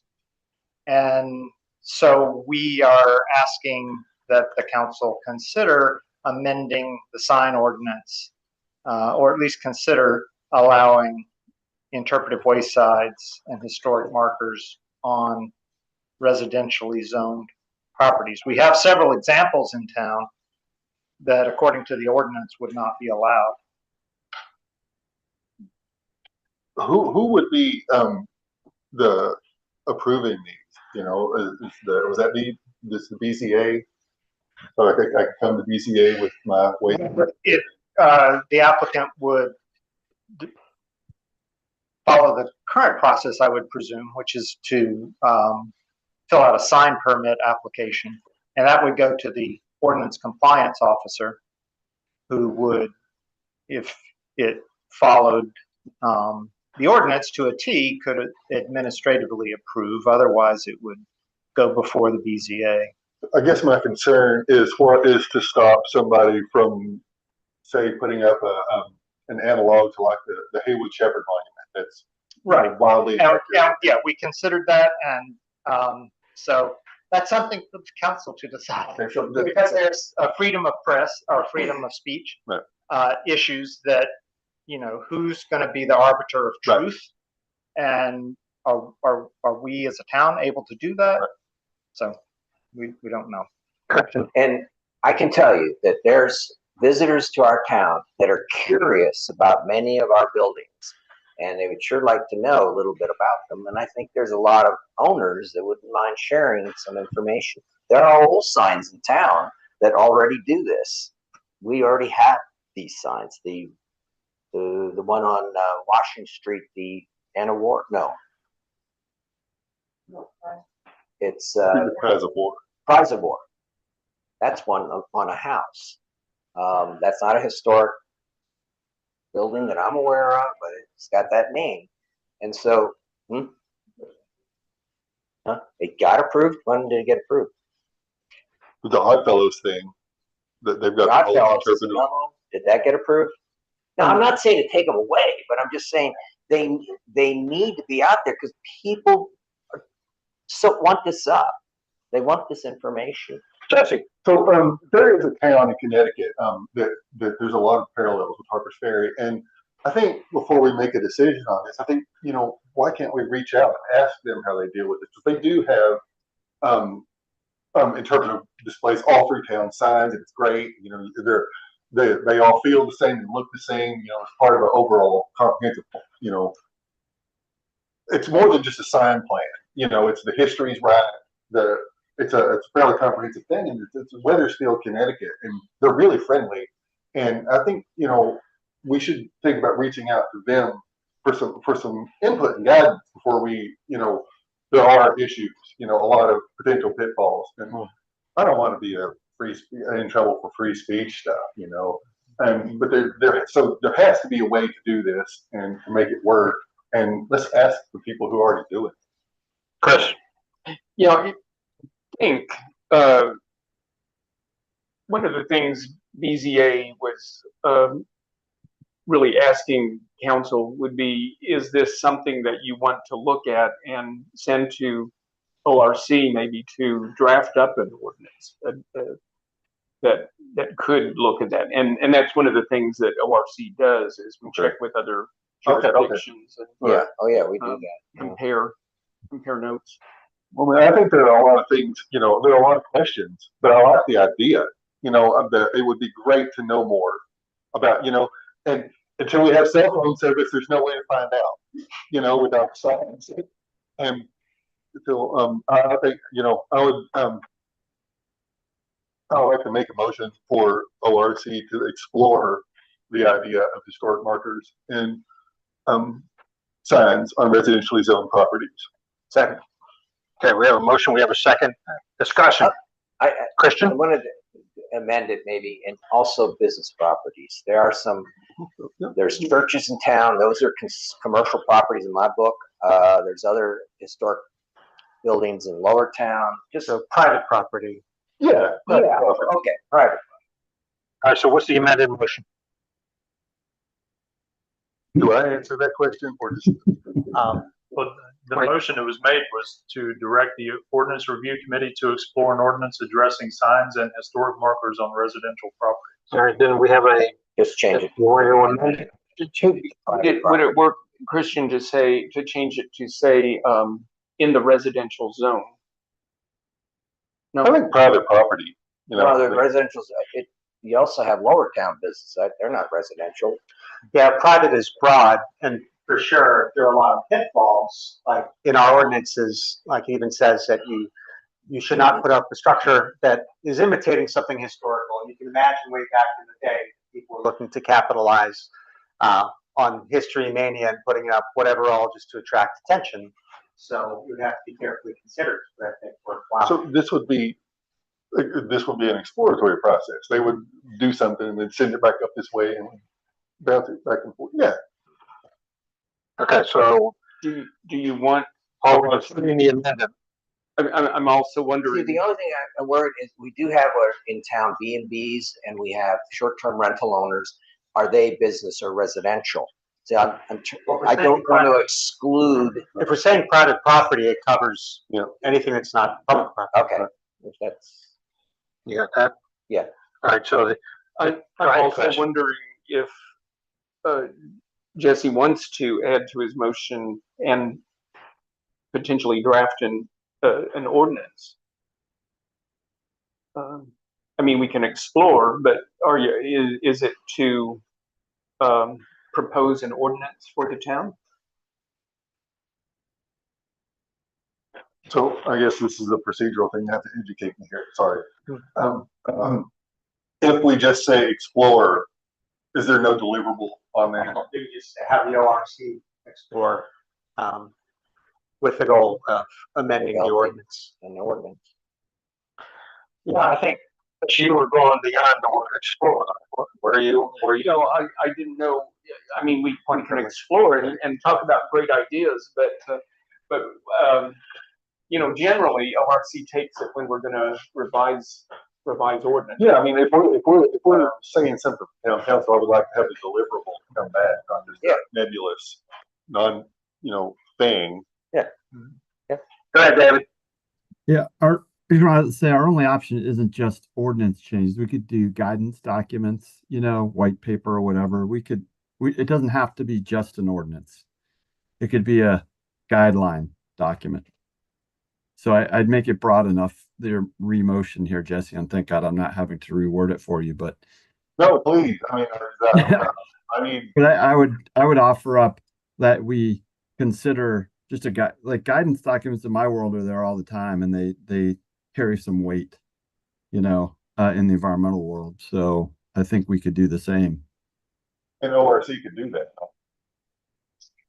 Like, Is that in their purview? I'd have to reread that mission statement. Yeah, we're really only really concerned with ordinances and possibly resolutions, but policies are not really. That would fall under the general body. Right. okay, so can I ask another question? So if we just stick with the term ordinance here and they send it back, what is the procedure then if we are dissatisfied or we want changes in what they've sent us? What's So you can do that. Yeah, this Yeah. body. Yeah. so we- there's no, Okay. we can just bounce it back and forth until Yep. we get one. Okay, let's just use ordinance and move on. And Yeah. at first reading, you can make changes freely. When it comes back, if there are additional changes, that slows down the process a little bit. But at first reading, you can. But it doesn't stop at that. It's still a process, right? Right. Okay, yeah, let's just stick with the explorer with the goal of creating ordinance to Address. address Signs and historic markers Yeah. in residential private property. property. Okay. Private property. And then we had a second on that, do we not, from Storm? And then now, The storm, not much changed since when you were back. Discussion here, no other discussion, all those in favor of the motion? Opposed? Motion carries 7-0. All right. Planning Commission, Zach. Good evening, Council. Zach Morris, President of Planning Commission. Our August Planning Commission meeting is pretty long, with an agenda almost as long as yours tonight. So for the first time that I can remember, I have notes to read for our report. We talked about a lot of different things. There was the discussion action on the land disturbance on Fillmore Street for the 4 houses that are being built. We made a recommendation to the OCO that that project follow the stormwater ordinance, and that is now with him. We had discussion action on the comprehensive plan update, which is our big one. We have finished the prioritization of the items. We're now on to the final touches of aesthetics of how that document is going to look. With any luck, we might be able to use the colors you're approving for the new town logo so that it all is harmonious. So just let us know. We have another meeting that will be on our agenda next week, and hopefully this will put us towards the public hearing side of it. So then public hearing, and then it'll come to you. So near the finish line, but not quite. We had discussion action on the paving plan, which I think you covered at a special meeting before, but just for the record, we had produced that map of all the potholes in town. It hasn't changed much. I think there's a couple new ones that are low priority on Store College Way or Street. Place. Thank you. And a note from the Planning Commission that of street projects in town, the work that will have to be done with the Henry Clay Street project is probably the highest priority, then the paving for the water project, which is being covered, and then the highest priority for the non-paving were the resurfacing at the end of Fillmore Street and Cliff Street South. So I'm pretty sure that was already covered. It sounds like it's already moving, but just wanted to hit that. We had discussion and action on updates to the Harpers Ferry floodplain ordinance. Planning Commission had no comments on the latest draft from ORC.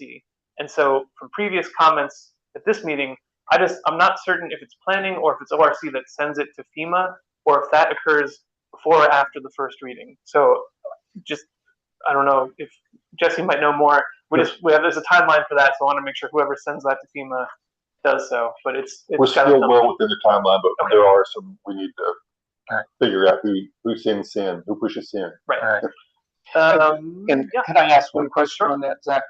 ORC never did get an electronic copy of that ordinance draft, and I don't know exactly how we can get that back, but I can reach out. We can get an electronic copy. Great. Yeah, I only have a paper one, but it sounds like we both have the same document.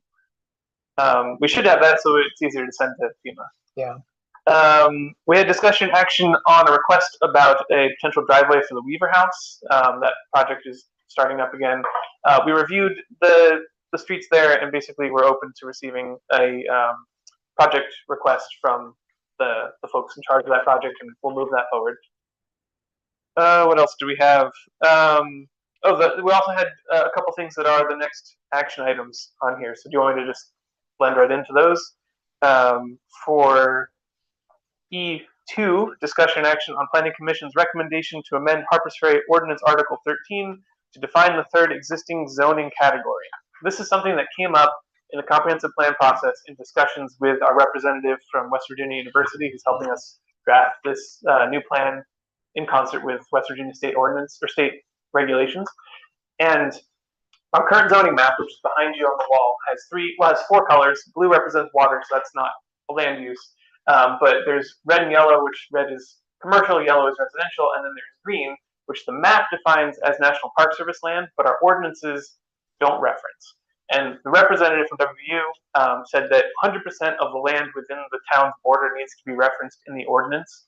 So our recommendation, which for this action item, was to bring to town council to hopefully send to ORC to create a definition. It would fall in the ordinances in Article 13. So we have 13, I think it's 11 and 12, which represent the residential and commercial. So this would be parkland. So the catch is for defining a zoning. We're not rezoning anything here. We're just defining what is already on the map.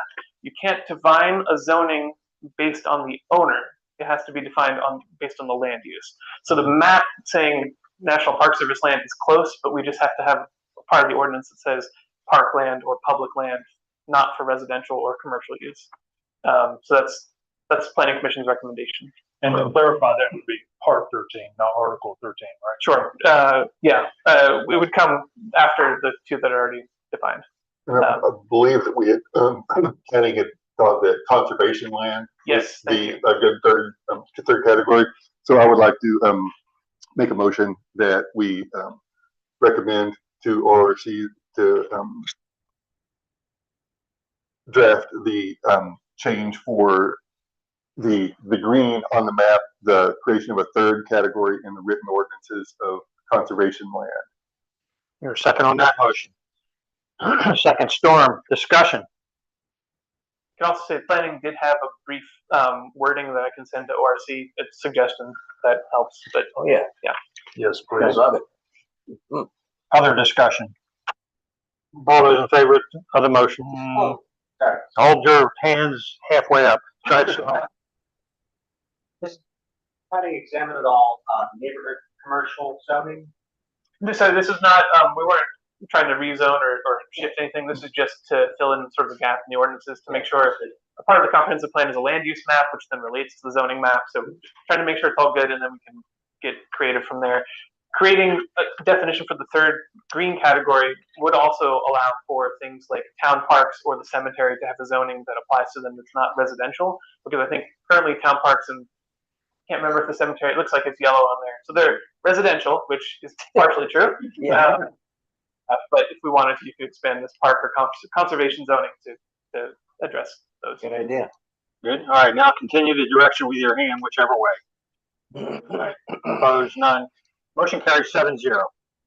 And Our next last one, item, this came from a resident on Henry Clay Street. Discussion action regarding the installation of a turtle crossing sign. We had a request from resident who has seen turtles almost get hit by cars, and they asked if they could get, if we could install a small sign that just alerted motorists that there's a turtle crossing there. And planning thought it was a good idea, so we are bringing it to town council for discussion and action. Was it discussed that maybe the turtle should be fine for a yellow? Yeah, there is no crosswalk there, so we could work with that as well. Yep. Has there been Fatalities? turtles killed by? Yes, there have. Oh, So the turtles are sort of a thing at our house, and we walk a lot. So we have pictures if you would care to see. And so we had actually, my son had brought this up last year, and it sort of fizzled. But these people on Henry Clay brought it back up, and it aligns not only with town values. Who doesn't like turtles? But the state has a big herpetology conservation protection program too. So we're falling in line with the state by just putting up signs. And we've had some folks, our friends over at the Park Service at the Design Center, who have supplied some fantastic little Park Service signs, that'll fit right in and look like they belong.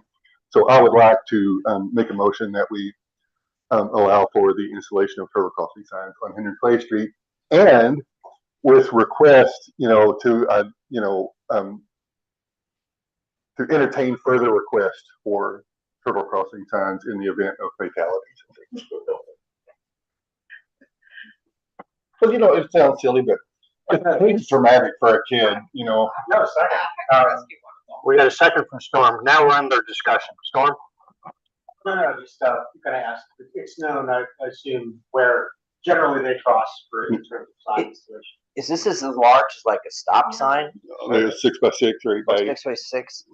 So you sure people can see it? Well, so we have they're scalable. They're the 6x6, 8x8, 10x10. Yeah, it might be. Are they reflective? Or do they cross at night? Do they cross at night?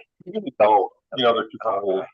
I wondered, we actually had a gigantic turtle on our driveway on Washington Street, and I was wondering where it came from, and now I know. Yeah. Well, so the turtles have about a 1 mile radius from where they're born. So they'll stay about here, and the mud turtles are about 2 miles, and the steppe turtles, they're roam. Yeah. But How many fatalities have we there had been on on the ridge. on Henry Clay.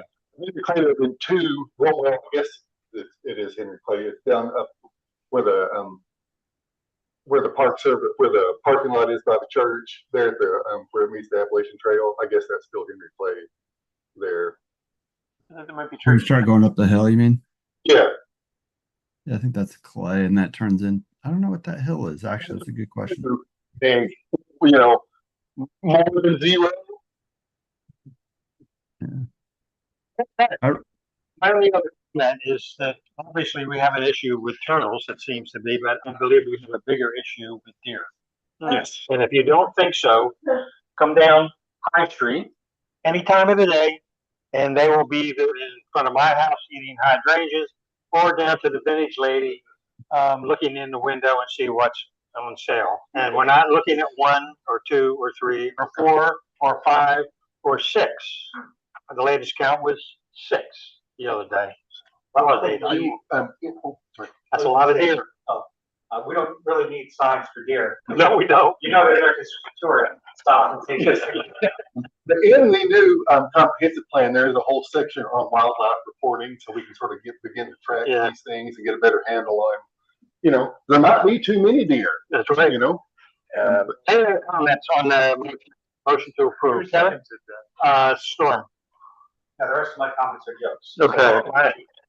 Me too. So, Yes. My initial reaction was that when I drive Henry Clay Street, as I do fairly frequently, I feel like I'm not going much faster than the turtles. yeah, how are they getting hit? The I question. am very much in support of turtles and protecting our wildlife. I do have some concern about sign proliferation as well. Yeah. And Yep. yeah, I don't know how to balance that. Whether a sign would be helpful for the turtles.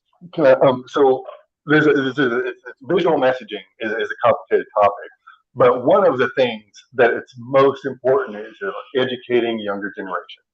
So whether the signs slow down traffic or stop turtle murders or not, the younger generation sees these and these things become important to them. You know, for their whole life, they say, "Hey, this is something that I'm supposed to be looking out for. This is important." And so, even if it doesn't have an impact on us today, it will in the future. And you know, which is why I think we don't have to have huge signs, just a little sign, just for something for people to see and to know that it's something that they ought to at least think about caring about. You know, and that's a big part of signs. And if you look at the signs that you remember, you know, people see the stop signs, but you remember the signs that say warning high E. coli content, and they're little. You know, they don't want you to see those signs, but they're the ones you remember. You know, and it's the things you see and they stick with you. And the turtle crossing signs, things like that, bird strike signs, the out west, you know, they have the sheep falling off the cliff signs. Those things stick with people. And you know, so I think there's a All right, let's move on. Kevin. I have a question. So the signs that have been designed, I guess. Yeah. Are they like yellow rectangular signs or what are they? Yellow. Okay. Yeah. So they're MUTCD compliant. I don't know what that means, but probably. That's the manual on uniform traffic control devices. They are. Yeah. I believe it has a turtle crossing sign in the MUTCD. They do, and this is the official turtle crossing sign. I do know that it was scaled for Harper's Ferry. I think that's the only thing that changed. Logo and colors, maybe we can adopt turtle as mascot. All right. Who was in favor of the motion? Opposed. David, are you opposing or for? I was in favor. I'm not going against the turtle lobby at all. I'm yes. Looking for 7-0. All right, that I think. I'm up here for the next one as well. So you want to? Are we moving on to Parks and Rec? Yep. All right. I also have notes on this one. Now representing the Parks and Rec Commission, I have a report which consists of a list of events. Fall is around the corner. We're excited to announce the following fun, family-friendly, upcoming community events. please mark your calendars and plan to attend the following. We have the Scarecrow Contest, which thank you for approving the funding for that, which starts October 1st, and judging will be on Thursday, October 30th. Our note here is that Bolivar will be participating this year, so we should see more scarecrows around both towns. They'll beat us. They'll probably really get into it. They beat us on Christmas lights almost every year. Go ahead, Zach. It could be a trans-jurisdictional issue. Lights on scarecrows, we got this. It'll be happening Saturday, October 18th. We have the Halloween trick or treat on October 31st. The Great Pumpkin Roll, everyone's favorite, will be November 8th. It's also Saturday. And then in December, we have the holiday tree lighting, which will be December 3rd. And then the Cookie Walk, the Winter Bake Sale, December 13th.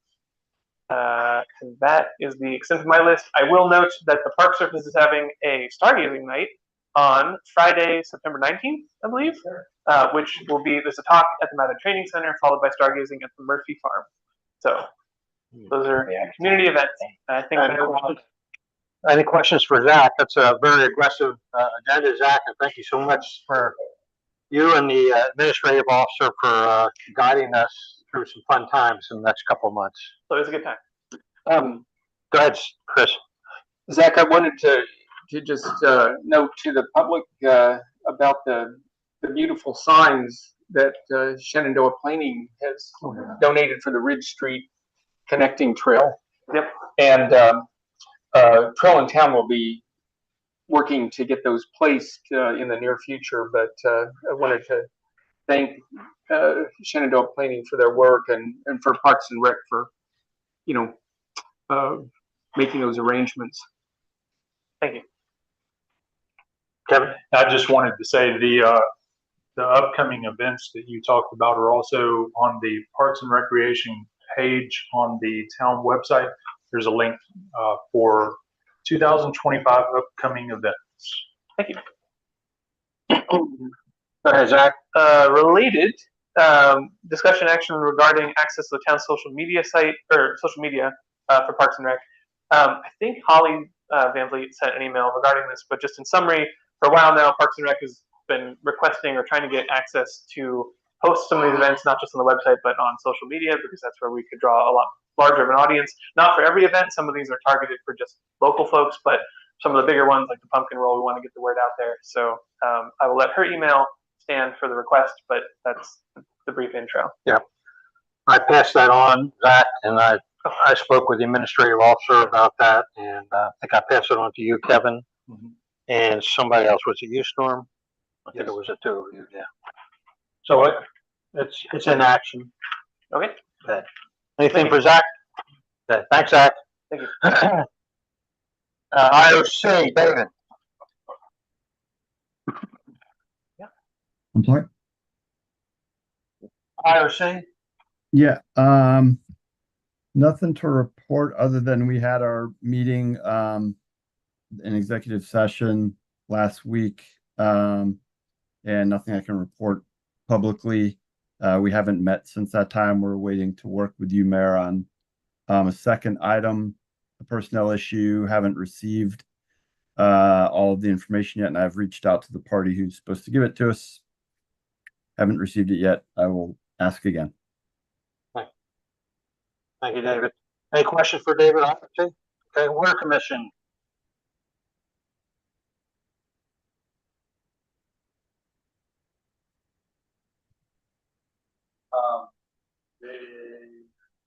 Got good news in terms of our mechanical water. Mechanical water, August was 21%. Whoa! So we haven't seen 21% probably a couple of decades. Yeah. That's incredible. That's largely due to the distribution work going on, but really the entire team has supporting that effort. David, you can hear? Yeah, does he have a microphone? There, Mike. David. Jeez. Oh, That's Steve. All right, okay. Unaccounted for water was 21% in August. Haven't seen that for probably a couple of decades. That's largely a result. I think I spoke last month that we were expecting some positive results from the water distribution improvements, and it's nice to see that number. I will, one little caveat with that is that the way all that is calculated, the more water we sell, that helps drive that number down. And this, we're in a high use period. So if I were calculating that same number, say in December, it probably wouldn't look quite as attractive as 21%, but still it's, that's a fantastic number for us. Paving, this was mentioned, I think, earlier in storms reports. Terra Works started actually today in the jurisdiction of Harpers Ferry. That's largely West Ridge, will be Church Street, and then also the intersection of Columbia and Washington. However, there's quite a bit of work being done in the county over in the Columbia Street section as you're heading out of town on the west end, heading, I should say, towards Charlestown on the west end, and Cavalier Heights. Then there are a few areas in Bolivar. So there's a lot of communications work that we're trying to do with our customers and across all the affected areas. A lot of robocalls, emails, door hangers, as we begin to get a better idea of what's coming, kind of fast and furious. We're trying to get that word out to to the customers across all of our jurisdictions. We do expect this to be, we've allowed about 3 weeks for this work to be completed overall. Sludge removal, that was reported as well. Some specifics, the money that the council authorized allowed us to remove 10 truckloads. So there are 10 truckloads of sludge that was hauled. And we estimated there were about 3 truckloads that were left behind. So that's been distributed between the two waste pits. And as mentioned too, I think that if we can arrange some kind of an annual contract with that, then it won't be quite so onerous and nail biting as we're going along with all that. You mentioned something about community Wi-Fi. I would just suggest that I don't know if that would be something that could be used with the meter reading solution. But as you're exploring, community Wi-Fi, we should probably at least see if that's something that meters could be read through a Wi-Fi signal instead of a specific cell tower signal. Don't know that. Just something to kind of keep an eye on. Don't know how that works, and everything I've heard has been cellular, but it's its own signal. So anyhow, I think that's pretty much what I have there. Any questions? I would like to add that the 10 truckloads, those are 52-foot tanker trucks. These are not little trucks. These are big trucks. It was a lot of sludge. And on the paving for the waterworks, is that in the newsletter that's going on? I think it would be nice if it could be, anything that we could communicate as showing people what their money is paying for. All these water, the pain point of water, if we can show where that's going, it'll alleviate some of that. Okay. All right. Picture of the truck would have been great. Truckload's about 2,000 gallons. Any questions for Steve? All right. Thank you. Thank you, Steve. Thanks, Steve. Now, here's Mike Rock. He gives the good news, and I'll bring the bad news. About a week ago, Chris and I were at the Elks Run Water Group meeting. We meet about once a month, and always learn something. And people from local DEP, local health services, local ag conservancy, and we got into a discussion about Elks Run. And a year ago, we did a walk in Elks Run from San Michael Park almost to 2:30. Absolutely dry, not a drop of water. And I learned at that meeting that a decade ago, there was enough water that you could swim in it, that it was this deep. So we've gone from this deep to no water in 10 years. That is our primary source of water. There's a lot of development going on in that neck of the woods. And we're going to have to watch this. Otherwise, we're going to have to get our water from the Potomac. We don't want to do that. But it's shocking to me that in a decade, you go from this to absolutely dry. Not good. Thank you, Mike. Vanessa, in the comprehensive plan, securing our riparian, as you know, we're the last in line for all this, but we're also the first ones here. So, you know, making that point known and carrying that forward through legislation is one of the goals in the comprehensive plan. Yeah, absolutely. David has his hand up. Right. Go ahead, David. Mike, he walked away, but why do you think that is? Is it what in private wells usage or anybody really no? knows? And the unfortunate thing is that there's a guy at USGS who has a study before the Jefferson County Commissioners for an $800,000 study of the hydrology of the karst. Yep. And it looks like the county commissioners aren't going to fund it. Alongside that, there is another study that USGS is doing that's due in December that will get at water use. If we had something in the renewable water supply and something about demand, we could try to figure out how much of this is due to increased demand as opposed to drought, for example. But right now, I think we're flying blind. We don't know. Yeah. All right. Thank you. Thank you, Michael. Okay, Karen, dark sky.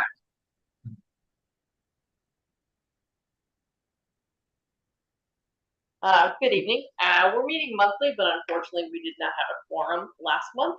We're going to be meeting tomorrow evening, so we're continuing to work on a draft ordinance as well as any recommendations that we have for town council. Any questions for me? I have a comment. Karen, I owe you some information. That'd be awesome. Yes. Thank you. I've forgotten. I promise. No problem. Thank you. Anyone else? Thank you, Karen. Thank you. Unfinished business discussion action regarding engineer's proposal for repairs to Henry Clay Street. You should have that maybe in your packet somewhere. I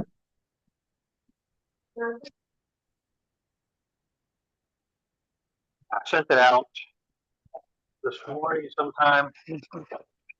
Okay, let me pick me up if I fall down on this thing. Sometime back in fall, we got you maybe back met on. When was it? February 24th. Okay, so in February, Zach and Patty and I met with Alpha Engineering rep on Henry Clay Street. And from Henry Clay, we went to Boundary. But we'll just stay with Henry Clay now. And as a result of that, this was a representative from Alpha. It was the local representative, I believe, from Martinsburg. And he took, he was with us for, I don't know, about an hour or so, Zach, somewhere around there.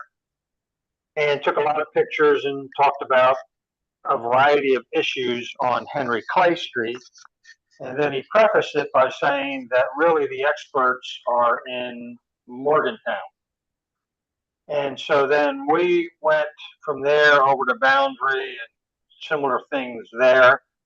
And then we got approval from this council for Alpha Engineering to do a study, a preliminary engineering study on, let's stay with Henry Clay, And I don't know what it was. I can't remember, 8 or 9 or 4,000 or whatever. So they came in. I guess they brought their team, Patty, I guess, from Morgantown, and they did a complete assessment. And we now have a proposal from them, and you should have it. If not, I'll kind of briefly go through it. Their proposal is at a cost of $52K. Now, the $52K will be a very detailed scope of work that needs to be done to correct the many deficiencies, structural and geological issues on Henry Clay. Their estimated cost for the construction to complete their $52,000 engineering study is $500,000 to correct the issue on Henry Clay. Now, obviously, we don't have $500,000. We would be scraping to come up with $52K. So the matter is before this body. Where do we go? Their $52K is fairly straightforward in the packet, and it tells you basically what their deliverables will be. But you got to keep in mind that none of these deliverables are construction. It's just we'll get a bid package, an engineering assessment that you will be ready to go out to bid, and for $52K. So that's where we're at on Alpha Engineering. How long would, let's say they complete this report, how long are they good for? I mean, if we did something 10 years from now, would it still be a valid report? Well, I think the geological issues that exist on Henry Clay are going to improve between now and 10 years, Christian. I think, if anything, it's going to slide. But I meant the report. The Would it report. still be a valid report that you. I don't remember reading that in there, the validity of it, Patty, do you or Zach? Unless there were a huge shift in the techniques they would use to remediate it. I was only concerned if we approved it, we do the study, but we can't do it for a decade. So could I offer that? Yeah, yeah. The engineering reports that were done by GD&F to inform our distribution system project, took way more than 10 years to get before you. Yeah. And we're still using the foundation of Okay, those. that's all I That wanted answers to the know. question. Yeah. Okay. Jesse. You said a key word there. The geotechnical aspects of the project are specifically excluded in the Alpha Engineering contract. So there's a pretty hefty, there are several not inexpensive secondary processes that have to take place that we really don't have a number for right now. So, the 52K is getting us part of the way towards a total project defined, but it's not a whole project. Right. There's some pretty significant pieces missing. I don't know how that figures in, and I don't know what the process would be to sort of round that out. But the geotechnical investigation and the utility relocations are significant. The Park Service component, which they specifically mentioned in there, I don't know what's involved in coordination with the Park Service and what the cost would be. I think before we make a decision on spending the 52K for this, we need to know what the other costs are going to, at least some kind of guidance on what the secondary costs, Well, not only the geo, but also they talked about the probability that we'll have to move a utility cost. They don't go that way. And move the short connection. They don't go that way. I mean, those are costs that are not specific part of that $500K. The utility construction. Yeah. Utility stuff. Storm. Two questions. One, at this point, did they at all assess the risk and the timeline? Like, you must remediate this within X, or is this basically until we put quarters in this machine more, we won't find that out? That's question one. And two, if it was only $52,000, what does that do to our budget? Yeah. I don't have an answer for the first part of that question. That was not scoped out. I'm sorry. That's embarrassing. When you got a group, Yeah. So, and Debbie, I'll agree with you, David. Debbie brings up a good point about the water. I mean, we had that project for 2000 and a long time before we actually got funding for it. David. Did you say David? Yeah, go ahead. Okay. Yeah, I'm kind of with what Jesse said, I think is really important. I think if we don't have this geotechnical investigation with this piece just sits there and we've spent money and it's not worth it. I think we have to be able to do both at the same time and I think this needs to be a bid spec when it's done. And we won't have that based on what they're saying. And the second piece is on number 7 on their exclusions, I think they wrote that wrong. We're working in rights of way. I think they mean if we encroach on an owner's property, a residential property or non-town owned property, then we have to deal with that. So that's written kind of Yeah. the way it should be. Okay. All right. Do we direction on this? Can we get a geotechnical investigation? I'm surprised they didn't give us. They should be able to get us an estimate on subbing out a geotechnical investigation. They should be able to do that. That should be part of the cost of this. I got to tell you, it was not easy getting an engineering firm to come here for that street. Patty was pulling her hair out trying to get somebody to bid, and I don't know how many agencies she went out, and this was really the only one that expressed an interest in coming here. Yeah. Have we spent any money to get to this point? We've spent, I forget what the initial allocation, I was for Henry Clay, I'm thinking it was around 4,000, and for Boundary, for Boundary, it was going to be around 9, I think, but we haven't committed to Boundary. We only committed to this one. And so a 4,000 preliminary has led to a 52K. It doesn't include the concerns of David and Jesse and probably all of us seated around the table. And I'm just going to have to defer, I guess, to budget and finance and our finance officer. Yeah, I mean, I don't know. I don't think anybody disagrees is going to need to be remediated. We may not have enough information to decide it, and the reality is if we have the funds, we do, unless and until we find revenue or the grants or something to help us with it. But until we know what we have to work with, we can cripple our ability to do anything else in town. Yeah. If we run down this line. Yeah. I would like to make a motion.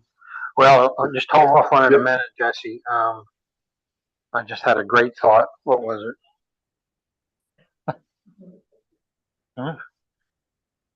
Go ahead, Jesse.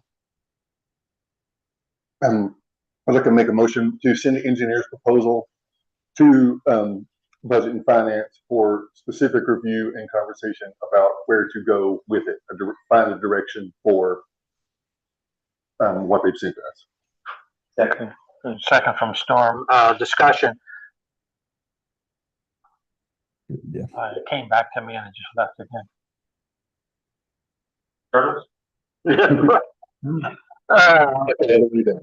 Discussion, not an order. No. All those in favor of the motion? Opposed? Motion carries 7-0. Okay.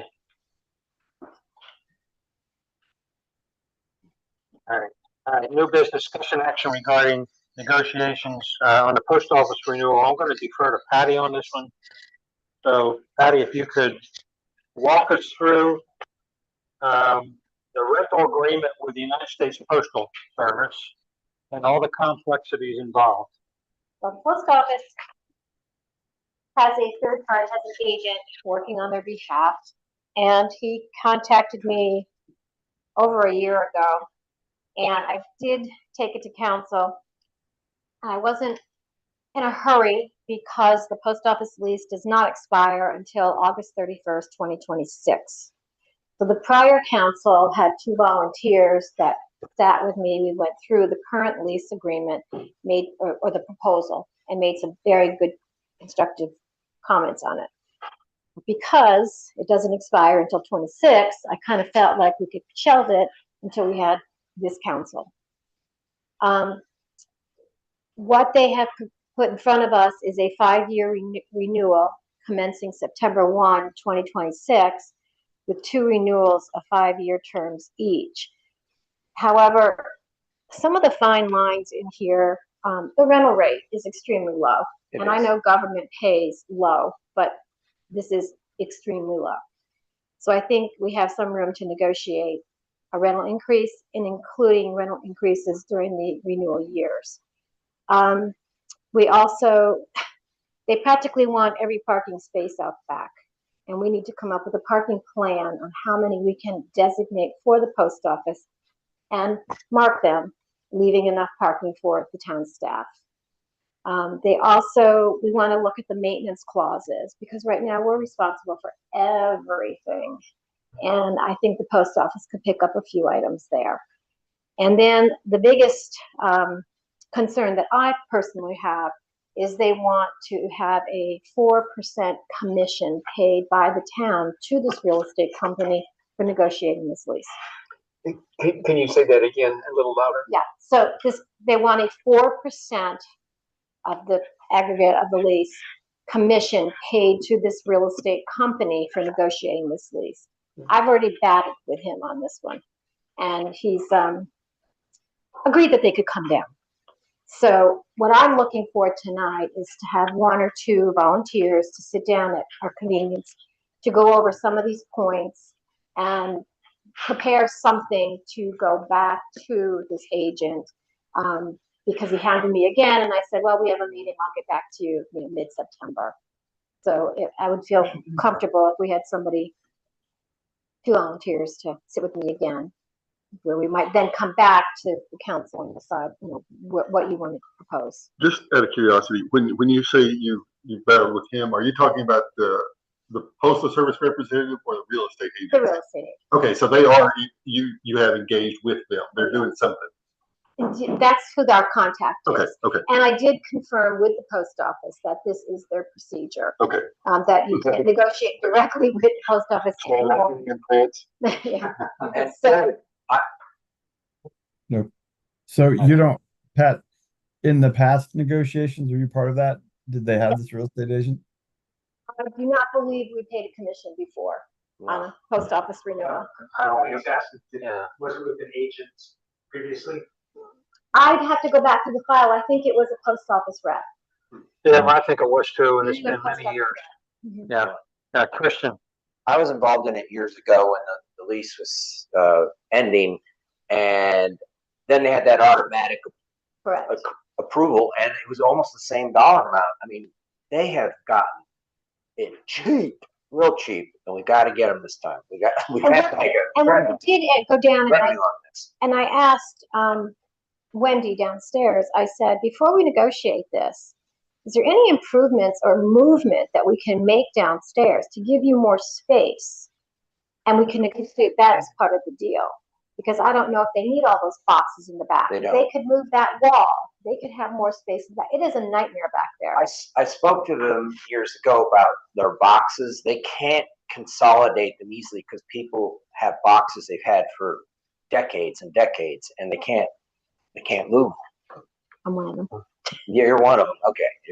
And they really have, they don't need all that space, but they can't consolidate the boxes. Yeah. So I didn't really get much back from them. But the place, as a landlord, the lobby is, welcome to Harper's Ferry. So last year, I think we had Larry paint it and clean it up a little bit. Light fixtures are constantly out. It's not, if you go to a lot of it, it's not a very nice place. It's not nice. Yeah. So I think we have a little give and take in with negotiation. Maybe we could do this if we do that. But I think the big thing is the rate and the commission. And I think the others, he's willing to do a little more negotiating with. But what I'm here tonight is to ask for some eyes to work with me on what we might want to go back to the post office and suggest.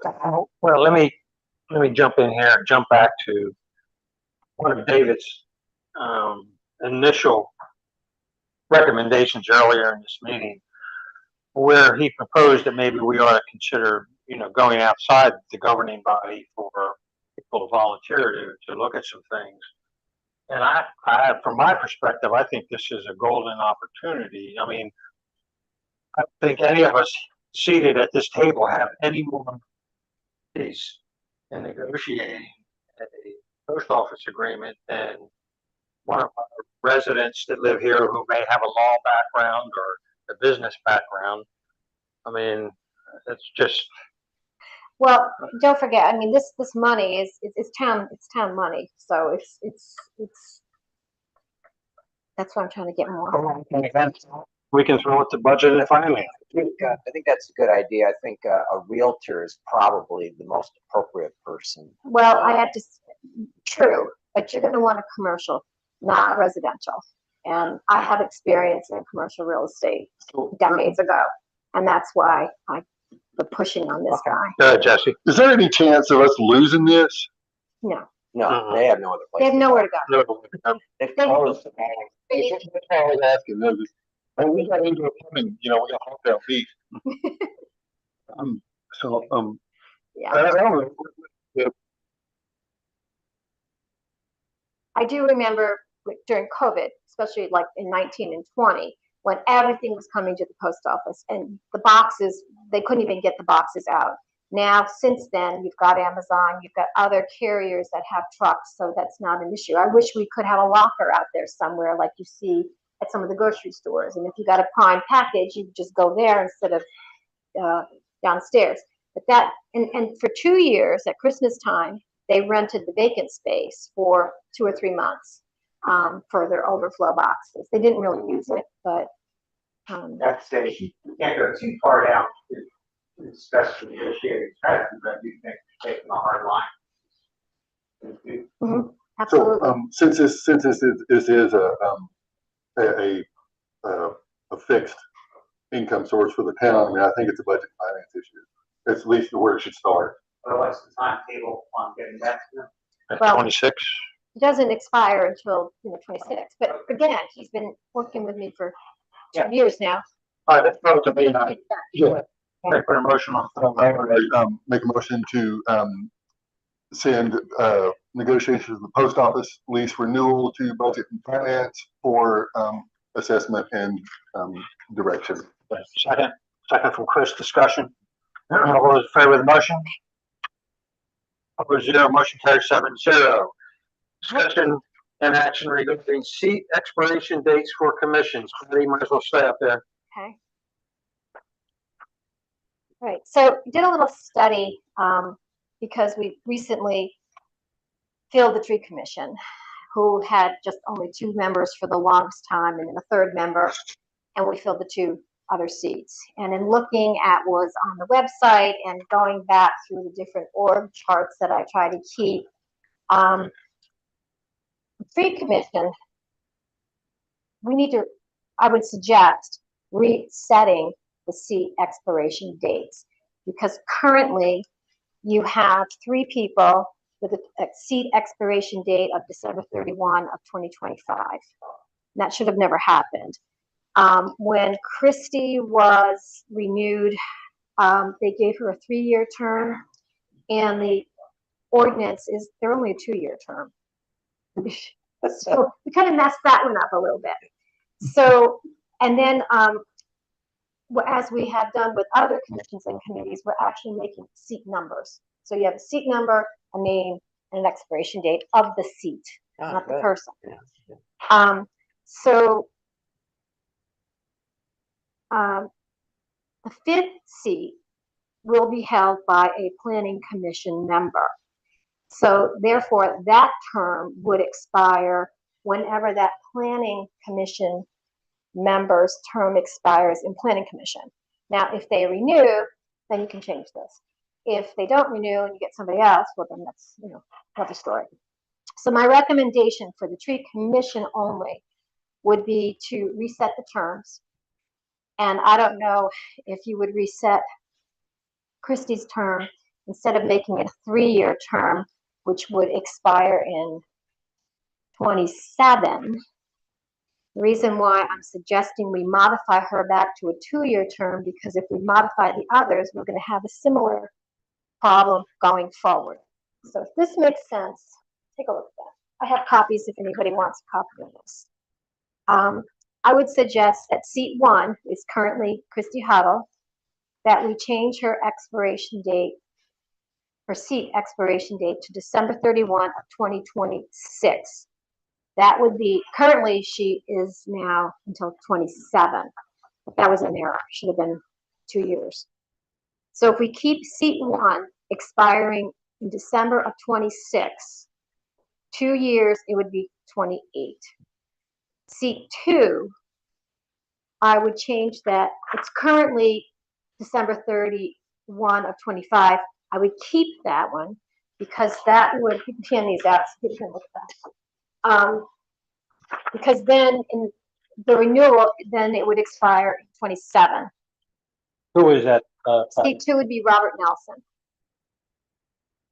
Seat 3 is Rebecca Wolf, who was just placed on with a term expiring on December 31 of 25. She would have to come up for renewal anyway.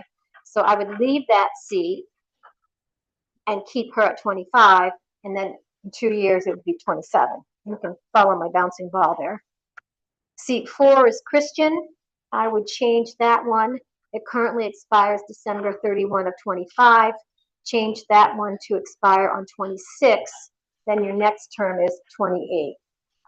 And then Planning Commission is Zach Morse. He is on planning. His seat expires in planning on December 31st of 26. And he would stay, that seat would remain.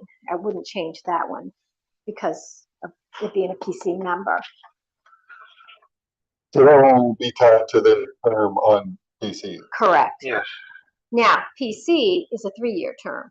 So if Zach stayed on planning and wanted to stay on tree commission and got those approvals, it would then be extended until December of 2029 because it's a 3-year term. I mean, you've always got some continuity this way. There's always somebody who was on there before who's going to be on there. Right.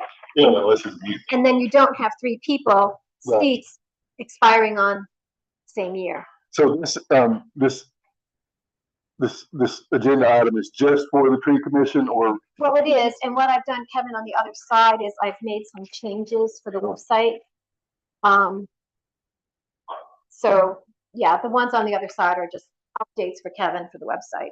But and I have verified all the other commissions and committees. They follow, good process, and they're pretty consistent. It was the tree commission that needed to be looked at. Yeah. And you don't have to. I mean, you could leave it as is, but then you have 3 seats expiring December 31st of 2025, which is in so many months. So what would we be voting on here? Well, what's the question? Yeah, we would be voting on adjusting the expiration dates. If we do nothing, which we can do, that means December 31st of this year, 3 tree commissions will expire, and we'd have to, and that's not really the best way to run an organization. Go ahead, Chris. The only thing I am noticing is that some of the, am I reading this right, that some of the council representatives and the mayor's designee for the planning commission, it shows expiration dates when those by our ordinances would be the end of the councilor's term. Correct. So on planning commission right now, this is how it shows on the website. Seat 4 is Paul Mayhew, who is the mayor's designee, and right now it says term expires June 30th of 2025.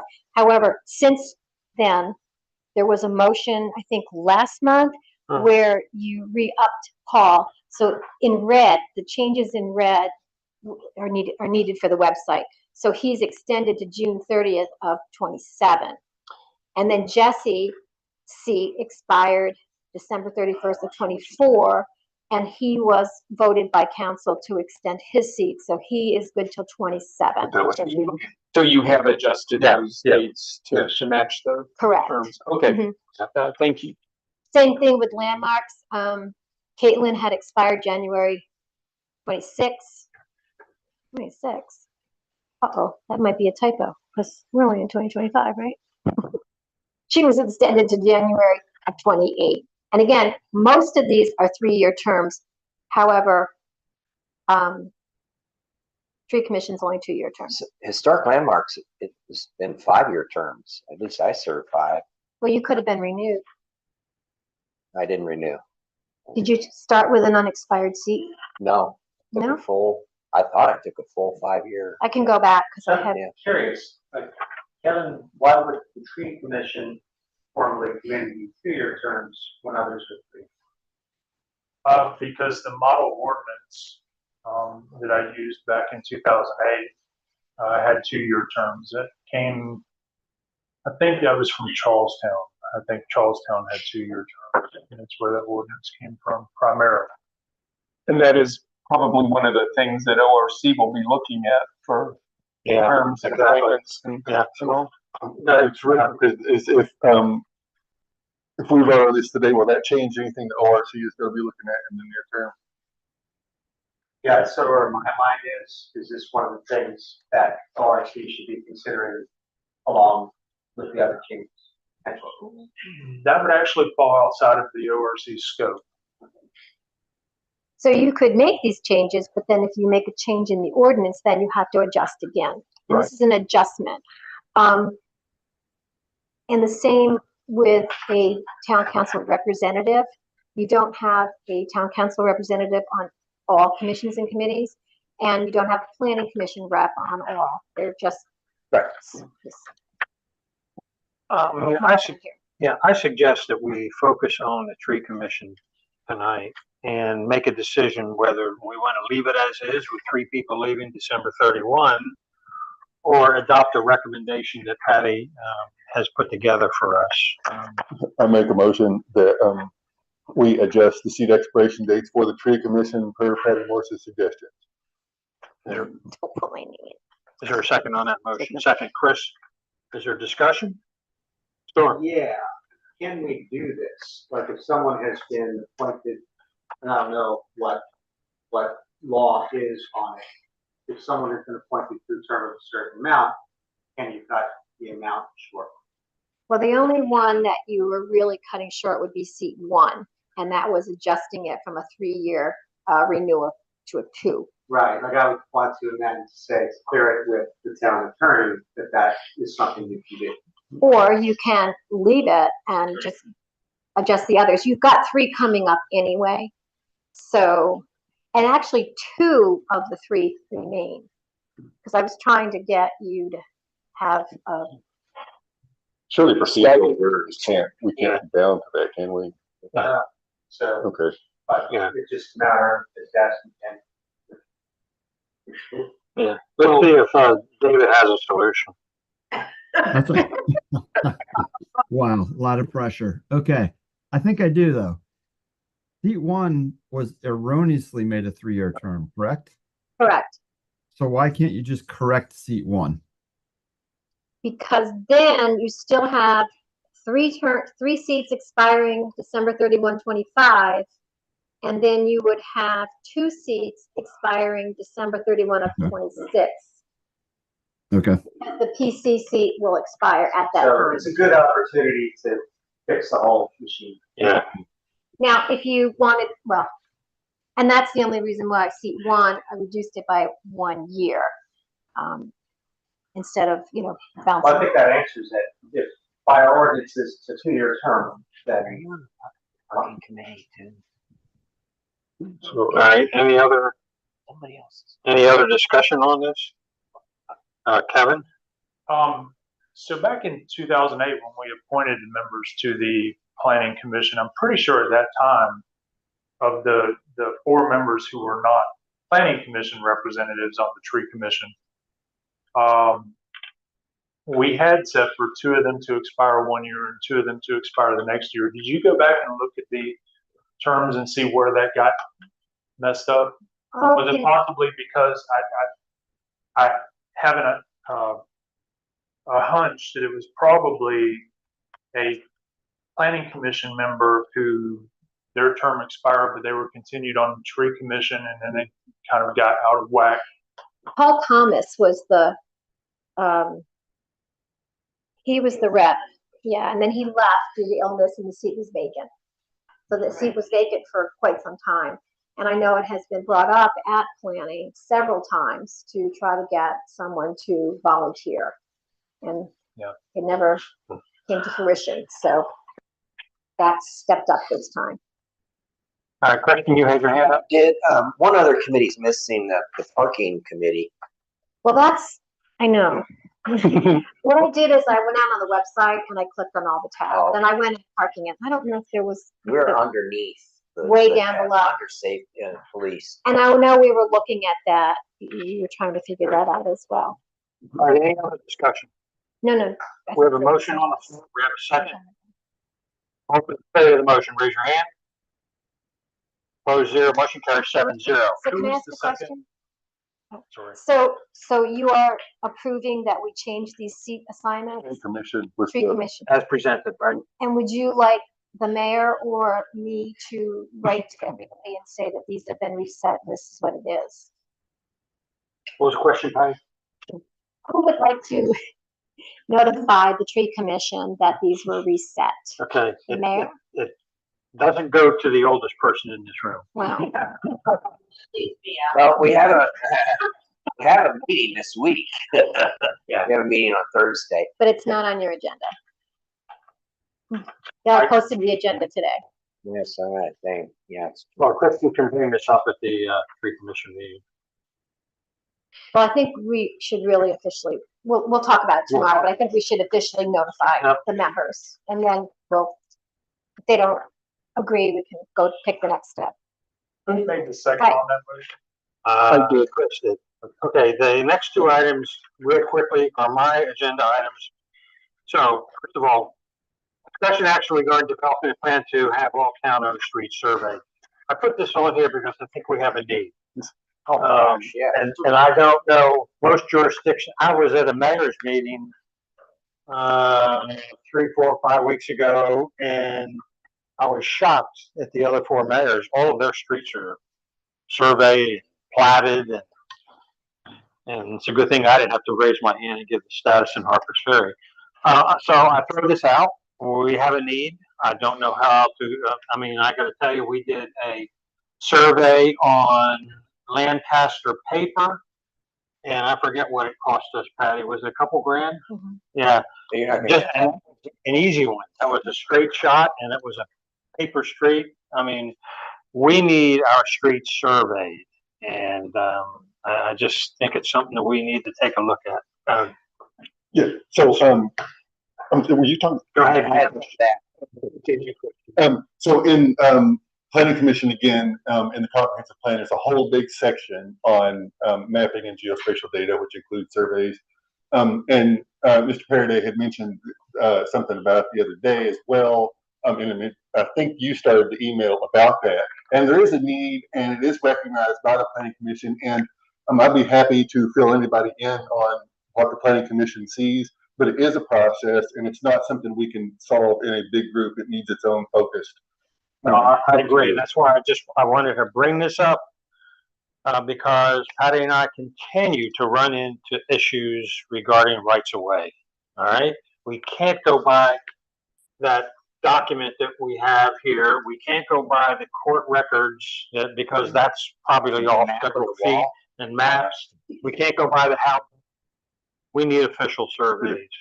So I have a contractor that I've been working with a few years, and he's never seen a town he's worked in that didn't have their own streets surveyed. Yeah. They're public property. Every town knows where their public property is. Yeah. The other thing I was going to bring up is the tree commission really needs this badly, because Yeah. we don't know exactly where these trees are sitting at times. So they're not the only one. We need it badly.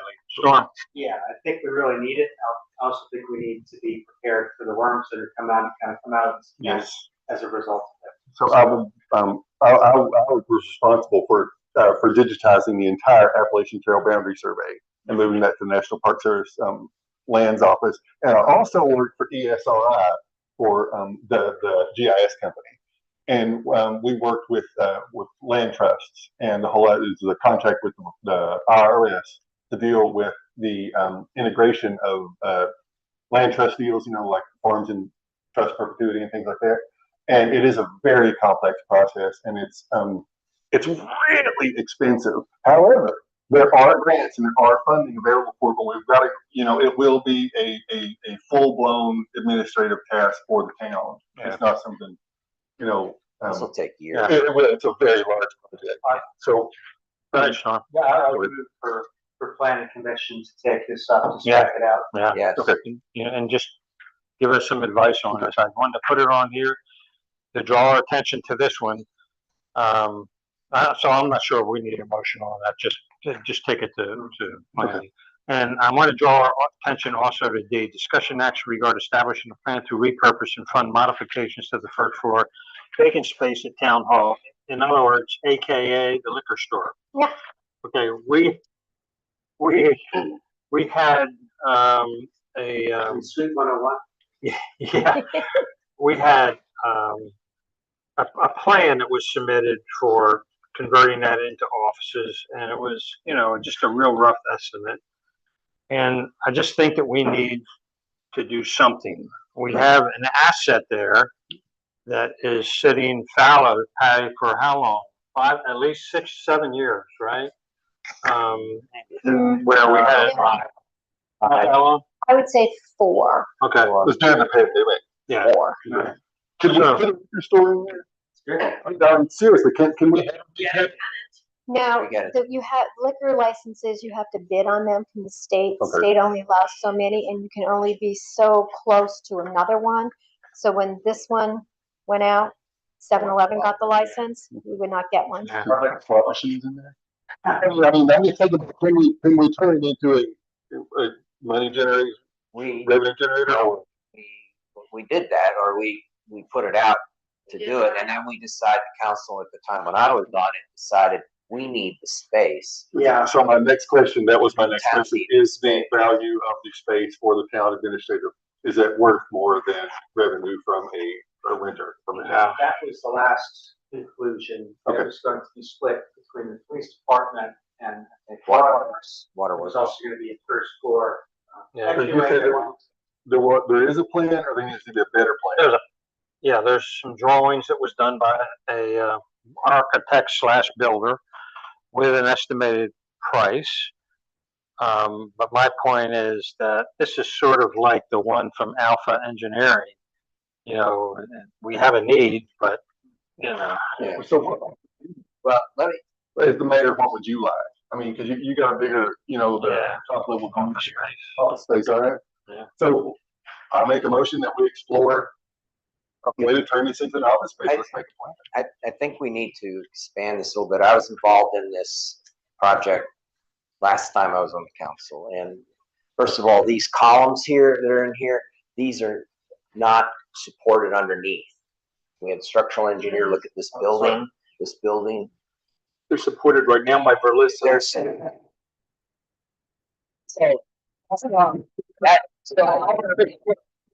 They're not sitting on another column below. Okay, they're sitting on the floor, and that's why the floor is bowed. The other thing is all our rafters are undersized, so we can't take a snow load on this building, a big heavy snow load, whether that happens. But there's some structural issues with the building, let alone the first floor. Yeah, and all I want to do with this agenda item is draw attention to the fact that this town has an asset that is not being utilized. Sure. And hasn't been utilized for 4 years. And I think that we should look at and keeping in mind that we can't encumber another administration with a debt. And so there's got to be some alternate ways that we can deal with this if we choose to go forward with, let's say, office space for this town. Well, So I'm not proposing any motion. I'm just proposing that we have an issue here, and I just don't want us to kick this can down the road any further. I want to add one thing. The IOC, is that what I'm on? Whatever. Yeah, IOC. We had to meet down there because there was another meeting up here. We have a lot of committees and commissions that use this particular room a lot. And so we need another meeting space. There's just a real need for that. And that could be the thing. this the place between nothing and fire and sky could be outfitted it well enough to be Yeah, usable. because it's not that great right now. Yeah. It's great for cooking work. Yeah. Yeah. Sure, I mean, the food store and anything. And we actually had some proposals this year for the budget to do some simple makeshift stuff. I think it would be nice to come up with the plan of how we can use it short term, what needs to really happen to make it a little more attractive and useful. And then have the longer term goals that are gonna cost some bucks. Is this a budget and finance issue? It will be. I don't know if it is yet, sort of determining the what. Okay, so my next question then is this is discussion and action. Do we have to have an action? No. It just allows for. Okay. Yeah. It was, I think it was with Ida Sweathers, there's an independent task force that spun it up before, but I think that was when we didn't have an items. So, can we think about this till next month? Sure, but I don't want to lose track of this. No, I think that's, But we had a committee years ago and I was on it. Yeah, with I remember that. With the staff. Yeah. And it went really well. And Melissa was on it. Yeah. Yeah. It was a two-part. Well, the pebbles can drop in the water, I think we all let it simmer a little bit. Keep it on the agenda. Okay. All right, motion to adjourn. All right, Jesse, second Storm, all those in favor?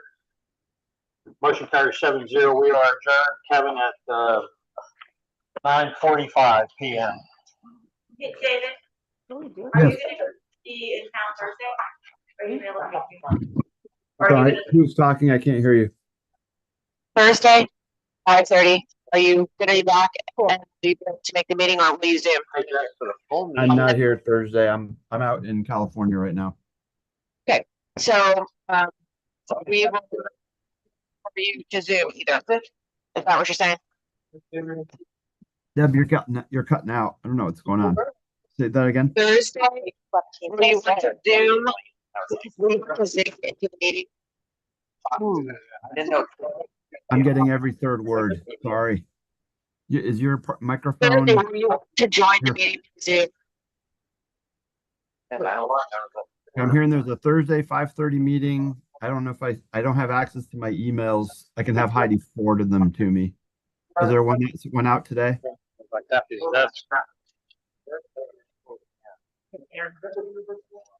Actually, Deb, We got some talent around. can you hear me, Deb? Could have been a real, Sign. cause it was really